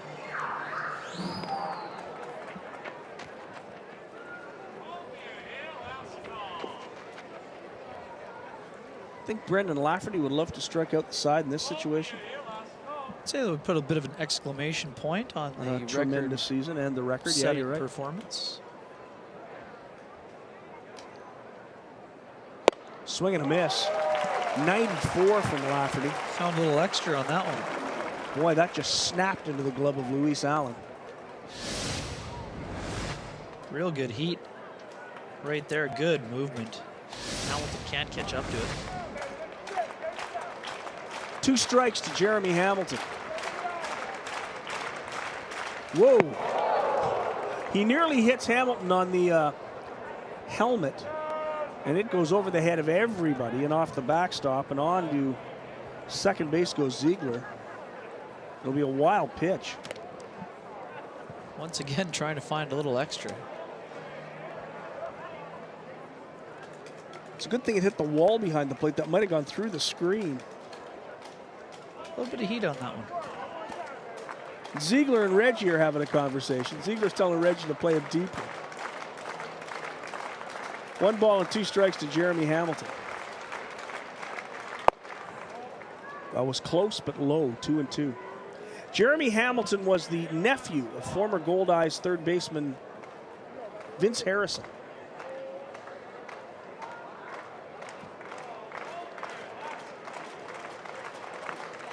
2-2 the count to Hamilton. And that's on the corner, and that's it. And Jeremy Hamilton's going to have a word with Kyle Galuba, but Galuba isn't even going to listen to him, and he just tossed him. Jeremy Hamilton was just tossed by Kyle Galuba. Now Hamilton's going to have a few words. No runs, no hits, no errors. 1 man left on base, the walk to C.J. Ziegler. The side was struck out by Brendan Lafferty. And Harther's getting the ball to take to Brendan Lafferty. And we're through 7.5. We'll go to the bottom of the 8th. It's the Goldeyes 11, the Saltdogs 6. It's Goldeyes Baseball live on Shaw TV. Be part of our show. Join the conversation, share your photos, or ask the Goldeyes a question. Follow us at Shaw TV Winnipeg and hashtag Let's Play WPG. The Lazy Boy Comfort Zones, located in the Winnipeg Free Press Sky Suite, is fully furnished with the latest Lazy Boy sofas, love seats, and recliners. The Winnipeg Goldeyes would like to thank Lazy Boy Furniture Galleries, located at 1425 Ellis Avenue, for their support. Lazy Boy Furniture Galleries. Comfort, it's what we do.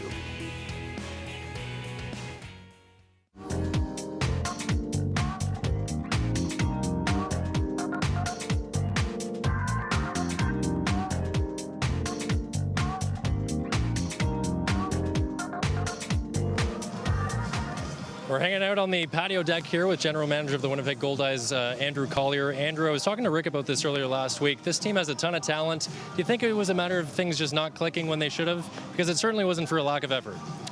Oh, for sure not lack of effort. Just had some injuries at the wrong time, and yeah, it just came together a little late, but nice to end strong, and great crowd here today. Absolutely. Look for a positive off-season heading into 2016. What are you looking forward to the most personally for the off-season? Some rest? Some rest and some family time for sure. Absolutely. When do things start, when does the brain kind of start working again? January? No, a lot earlier than that. Yeah. As soon as we'll take a few weeks to regroup and unwind, and then once we get the schedule for next year, then it's full speed ahead planning for next season. You still binge watching Mad Men? I am. I haven't watched much lately, but I'm sure I'll get plenty of opportunity for that coming up. That can be part of the priority list for the offseason. Absolutely. Well, it's been a pleasure doing the broadcast again this year, Andrew, and we look forward to next year. Well, thank you to Scott Taylor, Kenny Weeb, Jim McGregor, Candace, everybody on the Shaw team for being here this year again this year. Great job. All the camera people, everybody involved with the Shaw broadcast. Thank you very much. Thank you to Andrew. Back to you, Scott. Thank you, Andrew Collier, and thank you once again, Mike Valente. We have lots of changes. Shot from center field. First pitch to Luis Allen from the brand new pitcher in the ballgame. But first, with Jeremy Hamilton being tossed, we have a brand new right fielder. Brian Joint is now in right field replacing Hamilton. Tell us about the brand new pitcher, number 21, Mackenzie King, who they thought wasn't going to get in the game, but they came to the game. They're going to see him pitch. Yes, the in-laws will be happy. King coming on for the 30th time, 1-5, 5.45 ERA. 5 saves this year for the Saltdogs, Scott. 36 1/3 innings, 39 hits, 22 earned runs allowed, 16 walks, 22 strikeouts. Opponents hitting .279 against the right-hander, with some relatives in attendance. Luis Allen 0 for 2 today. There's a chopper to third. Foul. Luis, the ball and 2 strikes. He's 0 for 2, but he's had 2 walks and scored a couple of runs. And has a stolen base. Yes. A lot of strange things have happened. Luis had a stolen base. Brendan Lafferty on his record-setting appearance, 50th appearance, strikes out the side. And Ryan Babineau hits his first home run of the year and probably his last at bat. Yep, pretty impressive sequence of events. 20th home run of the year for Josh Mazzola. A lot of highlights here. Oh, what a catch by C.J. Ziegler. Allen going the opposite way. Not very happy with Ziegler. And now Ziegler and Allen. Allen had so much fun running around the bases. He wanted that to go in the hole, so he might attempt another stolen base. Slider away. Allen jumps all over it, but Ziegler playing him perfectly. Stabs it out of the air for the first out of the inning. C.J. Ziegler, also one of the great guys in this league. He's been around for a while. Great personality, C.J. Here's Cassio Grider. He's had a good ball game too. 2-run homer in the first inning. First pitch is low, ball 1. Trying to scavenge through the record books. TJ Soto might have had a cycle in his career, maybe with the Goldeyes. Maybe. Not 100% sure. Swing and a miss. I think you're right, though. I think he has to go gap, right center. Maybe bang it off the Wiggler Meat sign. The Quintex sign, the old Dutch sign. Swing and a miss. A ball and 2 strikes to Cassio Grider. Grider with a home run in the first, a single in the second, a double in the fourth. Struck out in the 6th. Got his batting average back up over 300 to 301. Well, Grider would love nothing more than to end it with a triple to hit for the cycle. That would be quite a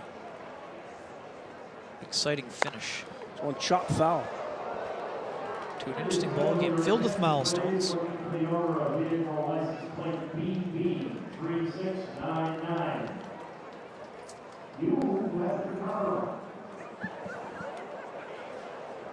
One ball and 2 strikes to Cassio Grider. Mackenzie King, the pitcher. And there's a fly ball deep again into left field. It's gone! Second home run of the game for Cassio Grider. What a ball game. 2 homers, a single, and a double for Cassio Grider. And he went down and dug it out and hit it over the left field wall. His 4th RBI of the ball game. Goldeyes lead at 12-6. This has been so much fun today. It's too bad it has to end. Well, Cassio Grider, never mind the cycle. He'll take a 2-home run game anytime. 5th home run of the day for the Goldeyes. Home run brought to you by Home Run Sports. Home Run Sports at 20 De La Seigneurie Boulevard, bringing you the home runs all season long. 5 of them by the Goldeyes today and 1 by Lincoln. Correct that, 2 by Lincoln. 7 home runs in the ballgame. Wow. Lots of work for Home Run Sports today. No doubt about that. Reggie hits a ground ball. It probably is going to be a double. Reggie breaks the team bat. And Abercrombie goes into second base with a 2-base hit. Reggie with a home run, a single, and a double. Too bad the game's not going to extra innings.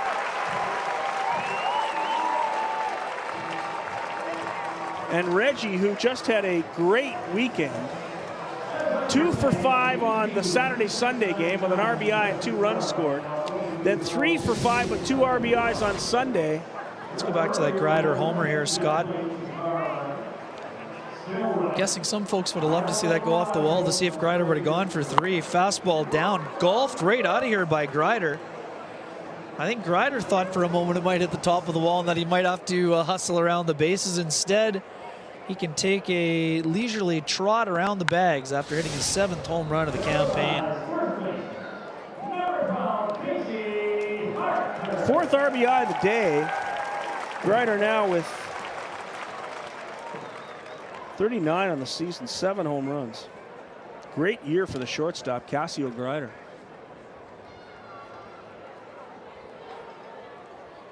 There's a ground ball to shortstop, right between the legs of Reggie. He'll fire to first. 2nd out of the inning. Abercrombie goes on to 3rd, and here comes Josh Mazzola.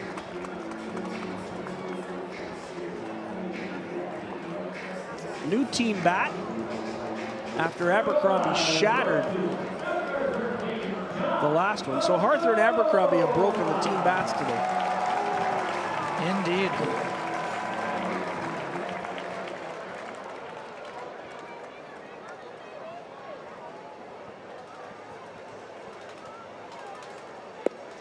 King's first pitch is outside for ball 1.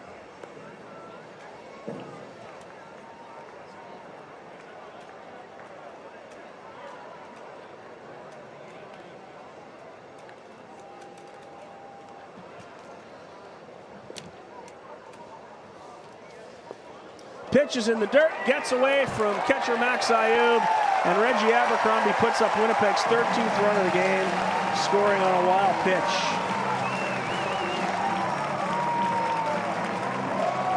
(13-6) now. Fastball in the dirt. Ayub cannot block it. Abercrombie,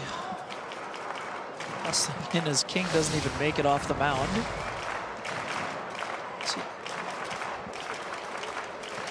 That was very interesting.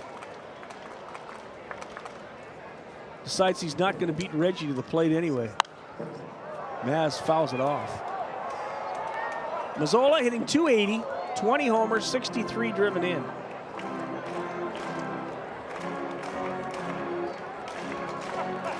We were saying what a weekend for Reggie Abercrombie. 3 hits today, 3 yesterday, 2 on Saturday and Sunday.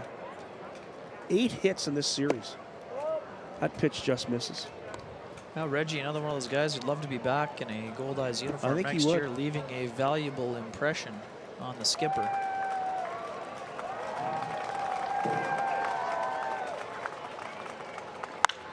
There's a ground ball to 3rd. Eddie Young handles it, fires to 1st, and that'll do it. The Goldeyes get 2 more runs on 2 hits, a home run and a double. There were no errors, a wild pitch, and nobody left on base. We'll go to the 9th inning, the final inning of the season for the Winnipeg Goldeyes. It's the Goldeyes 13, the Lincoln Saltdogs 6. This is Goldeyes Baseball live on Shaw TV.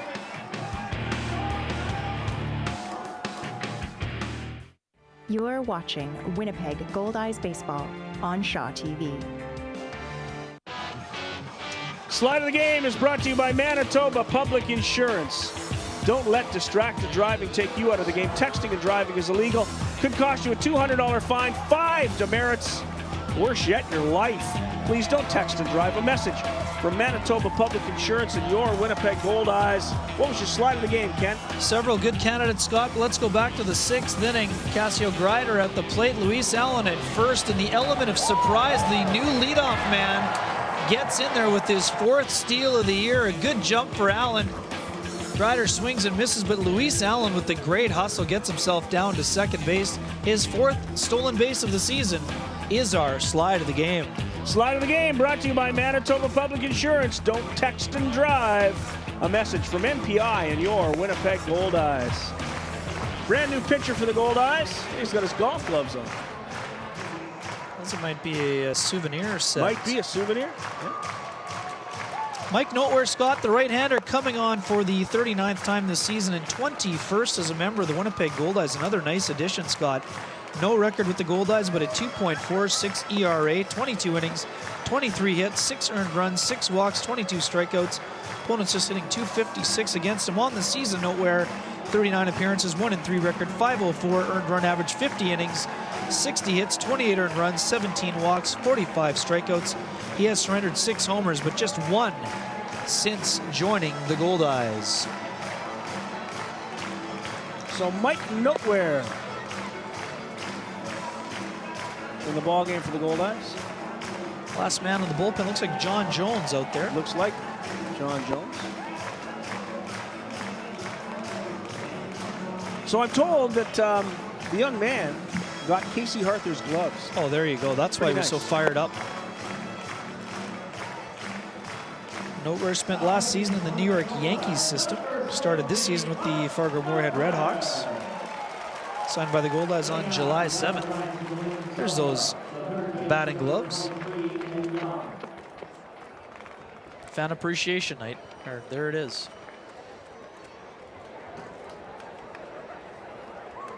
So leading off will be Eddie Young. He'll be followed by Max Ayub and then Matt Forgach. First pitch to Eddie Young is lined in the left field, and it gets past Tillman Pugh.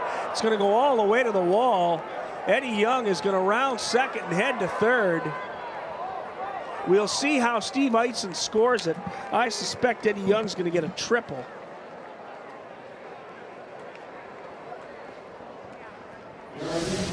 A ball misplayed by Tillman Pugh out in left field. Tried to make the catch and then tried to pick it up. Single and a two-base error. Single and a two-base error.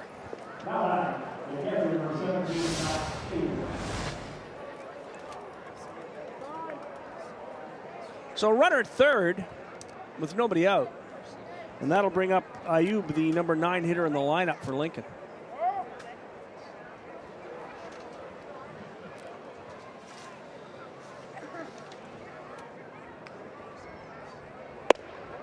Noteware's fastball at 89 is on the inside corner for a strike.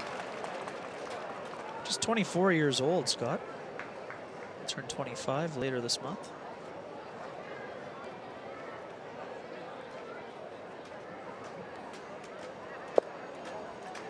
Noteware misses 1-1. Goldeyes' bullpen was a bit taxed, especially early in the season. But in the second half, the bullpen has been pretty dynamite for this club. Glendale, California, Mike Noteware. 2 balls and a strike to Ayub.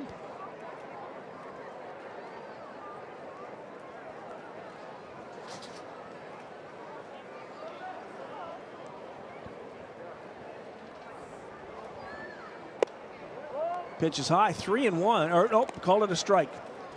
Again, that wide strike zone.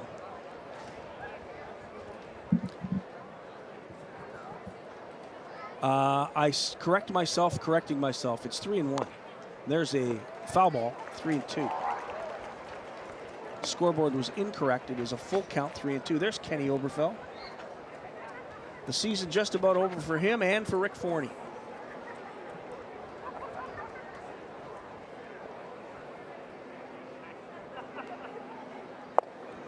Noteware's pitch misses, and he walks the number 9 hitter. So that puts runners at first and third with nobody out here in the 9th and brings up Matt Forgach.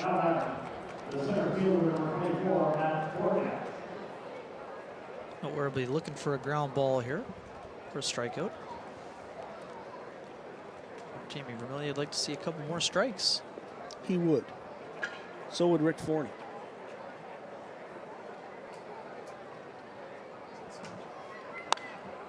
Pitch foul back. 1 strike to Matt Forgach.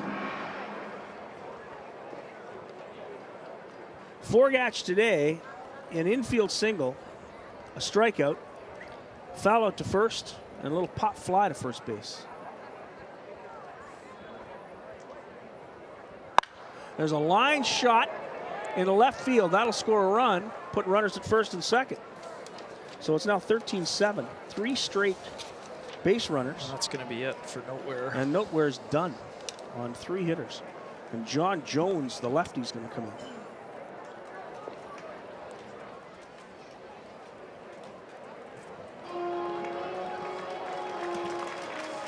So Nowhere done, but responsible for both base runners, Ayub and Forgatch.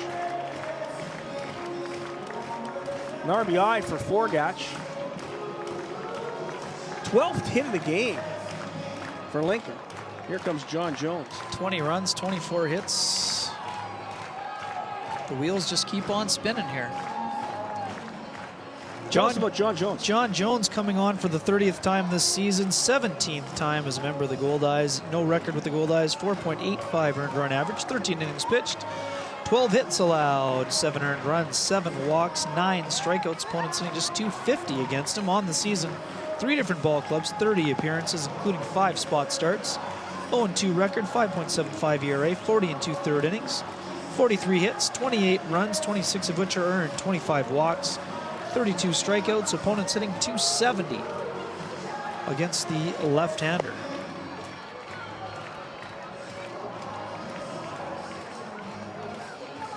John Jones threw his second warm-up pitch over Luis Allen's head.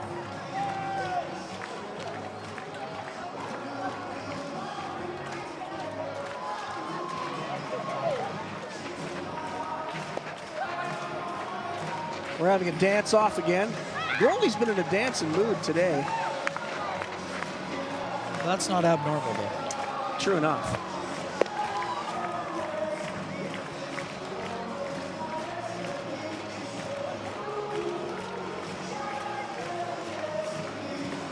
Everybody having fun at the ballpark. Goldette having fun, and now John Jones is going to have some fun. He comes in with runners at first and second. Nobody out. The Goldeyes' 7-run lead has been cut to 6.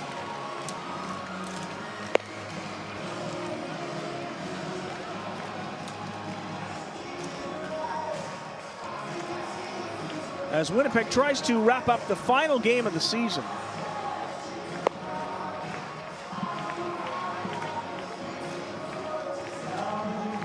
But they're running out of pitchers. Highland Piguero is now warming up. So the Goldeyes closer is the last man in the bullpen, the last man standing.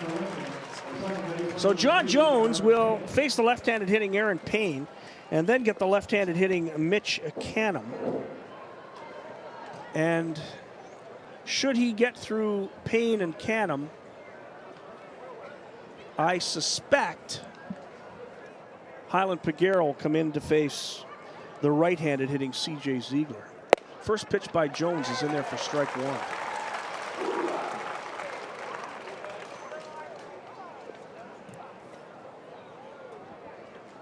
Pitcher's best friend, strike 1. And I don't know why they don't throw it more often. 1-1.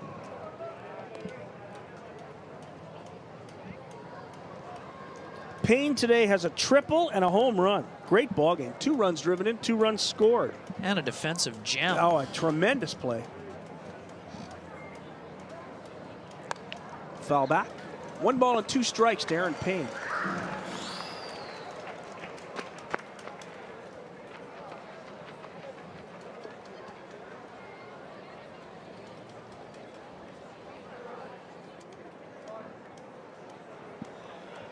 Out at second base is Max Ayub. At first is Matt Forgatch.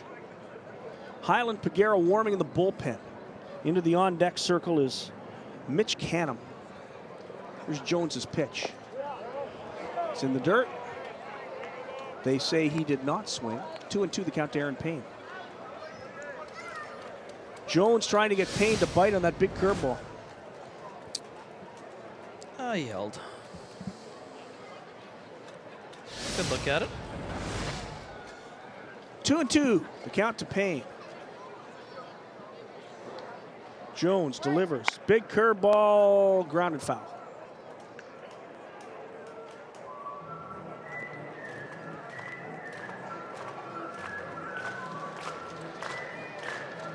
Jones last worked on August 29th against the Fargo-Moorhead Redhawks. 3 2/3 innings, 5 hits, 2 earned runs, 2 walks, 3 strikeouts.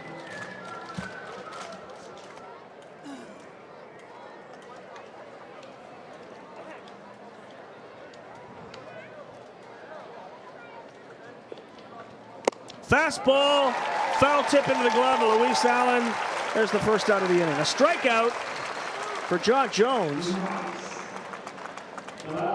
One down, and here comes Mitch Canham. Mitch Canham had a defensive gem in this ball game as well. Sure did, with the leap in left field. Oh, good fastball up top, good late movement. Got him, swinging. Canham was semi-embarrassed by it. Maybe he wasn't as impressed by his vertical as we were. I think his issue was with the route. There's a base hit into right field. Mazzola comes up throwing, and Ayub is not going to challenge. So the bases are loaded.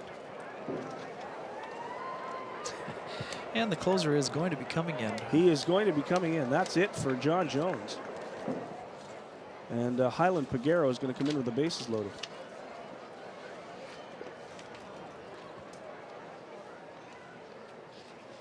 So another pitching change for the Goldeyes. Been a lot today.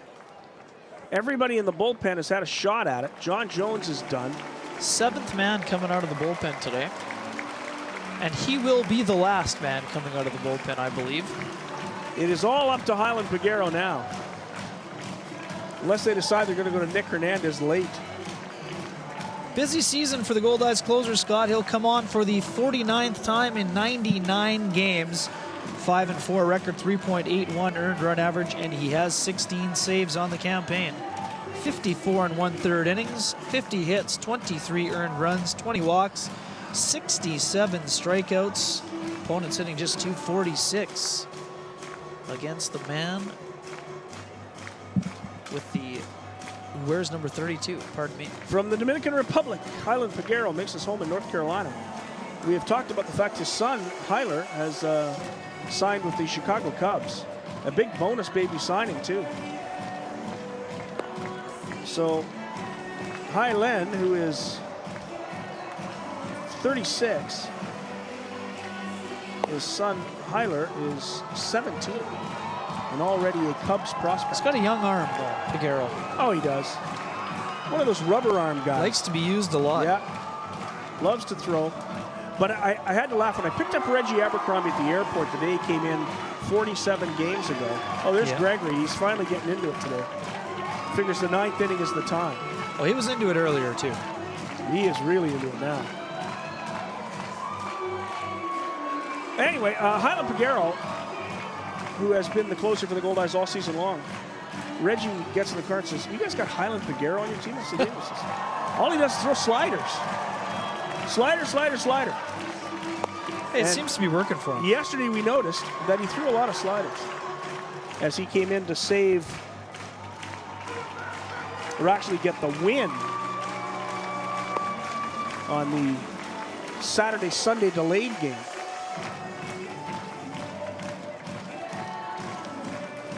He's had a pretty strong season at the back end of the bullpen, Scott.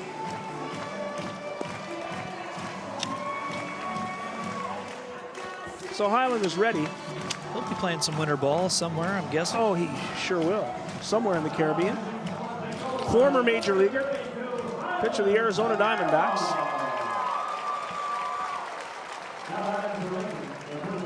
And here comes C.J. Ziegler with the bases loaded. Boy, this could get to 13-11 in a hurry, couldn't it? C.J. locks into one of those sliders. I think Peguero's looking for that 6-4-3 ending. I think that's exactly what he's looking for. Try to pull one of those sliders that's off the plate. Here's the first pitch by Peguero, and there it is. Handled by Grider, over to second for one, back to first. One pitch was all it took. And Highland Peguero gets C.J. Ziegler to hit into that 6-4-3 double play, and that does it. The Winnipeg Goldeyes have beaten the Lincoln Saltdogs 13-7. For the Goldeyes, 13 runs on 12 hits and 1 error. For the Saltdogs, 7 runs on 13 hits and 1 error. The winning pitcher, Tony Smith. The loser, the starter, Jesse Smith. There was no save in today's game, but Highland Peguero just has to throw one pitch. That's all it took. So the Goldeyes win their final game of the year, 13-7. They finished 47-52 on the season. We'll be back with the Shaw Postgame show right after this. You're watching Goldeyes Baseball live on Shaw TV.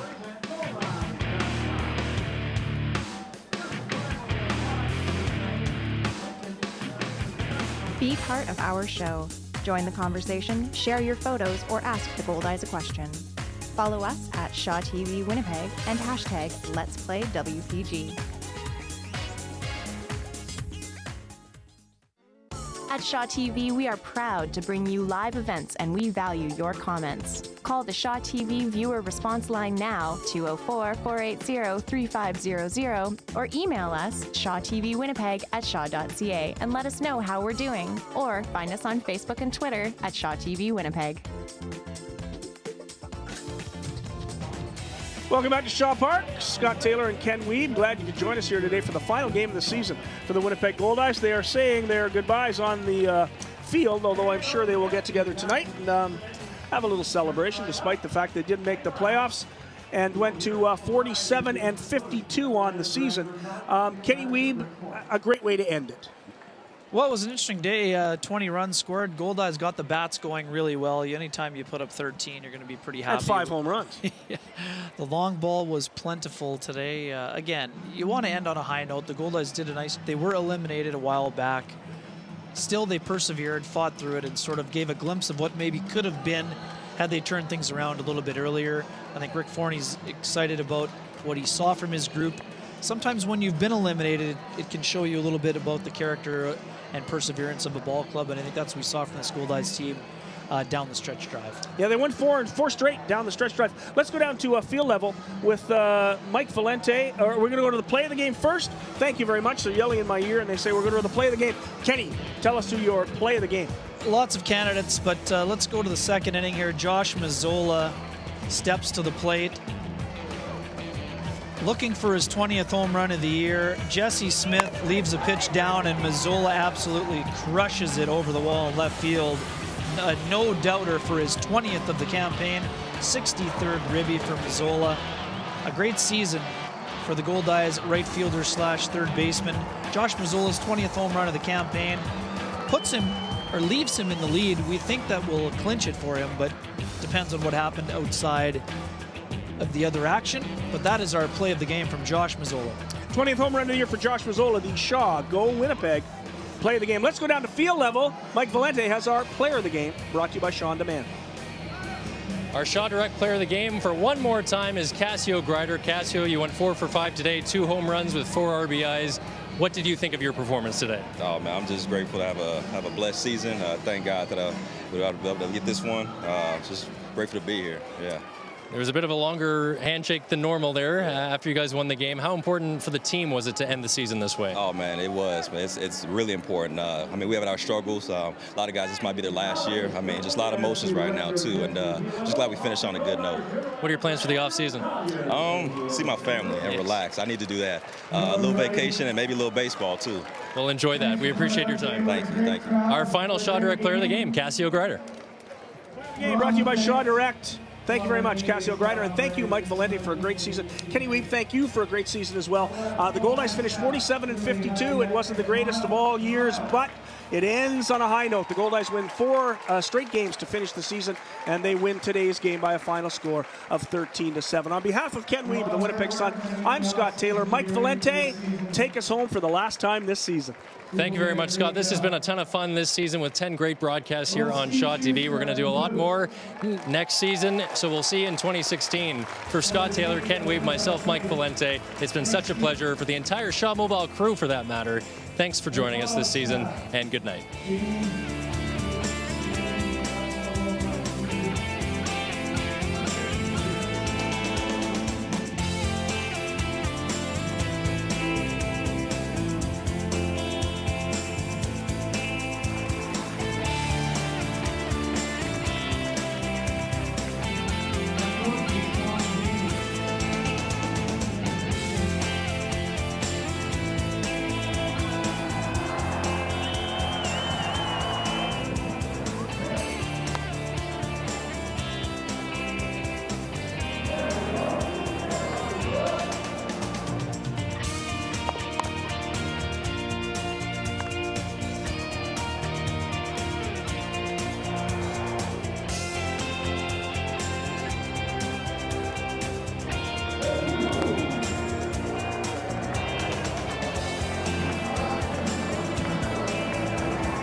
Thanks again.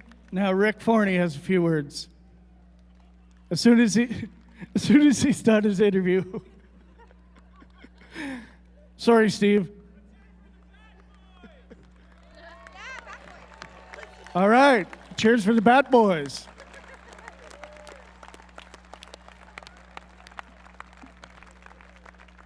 Thank you, boss. Steve waved me off. I won't keep you long, just a few thank yous. Front office staff, I really appreciate all your year-round hard work. Steve Schuster, not an easy seat to fill, but you've done it, and you're positive, and you're a true professional, done a great job. Our clubhouse staff, Jamie and Jake, did a phenomenal job this year. Our trainer, Stephen Waddy. We had a few bumps and bruises along the way, and he's been overworked this year. He certainly deserves a round of applause, doing his best to keep people on the field. My coaches, Jamie and Tom, thanks for all your hard work.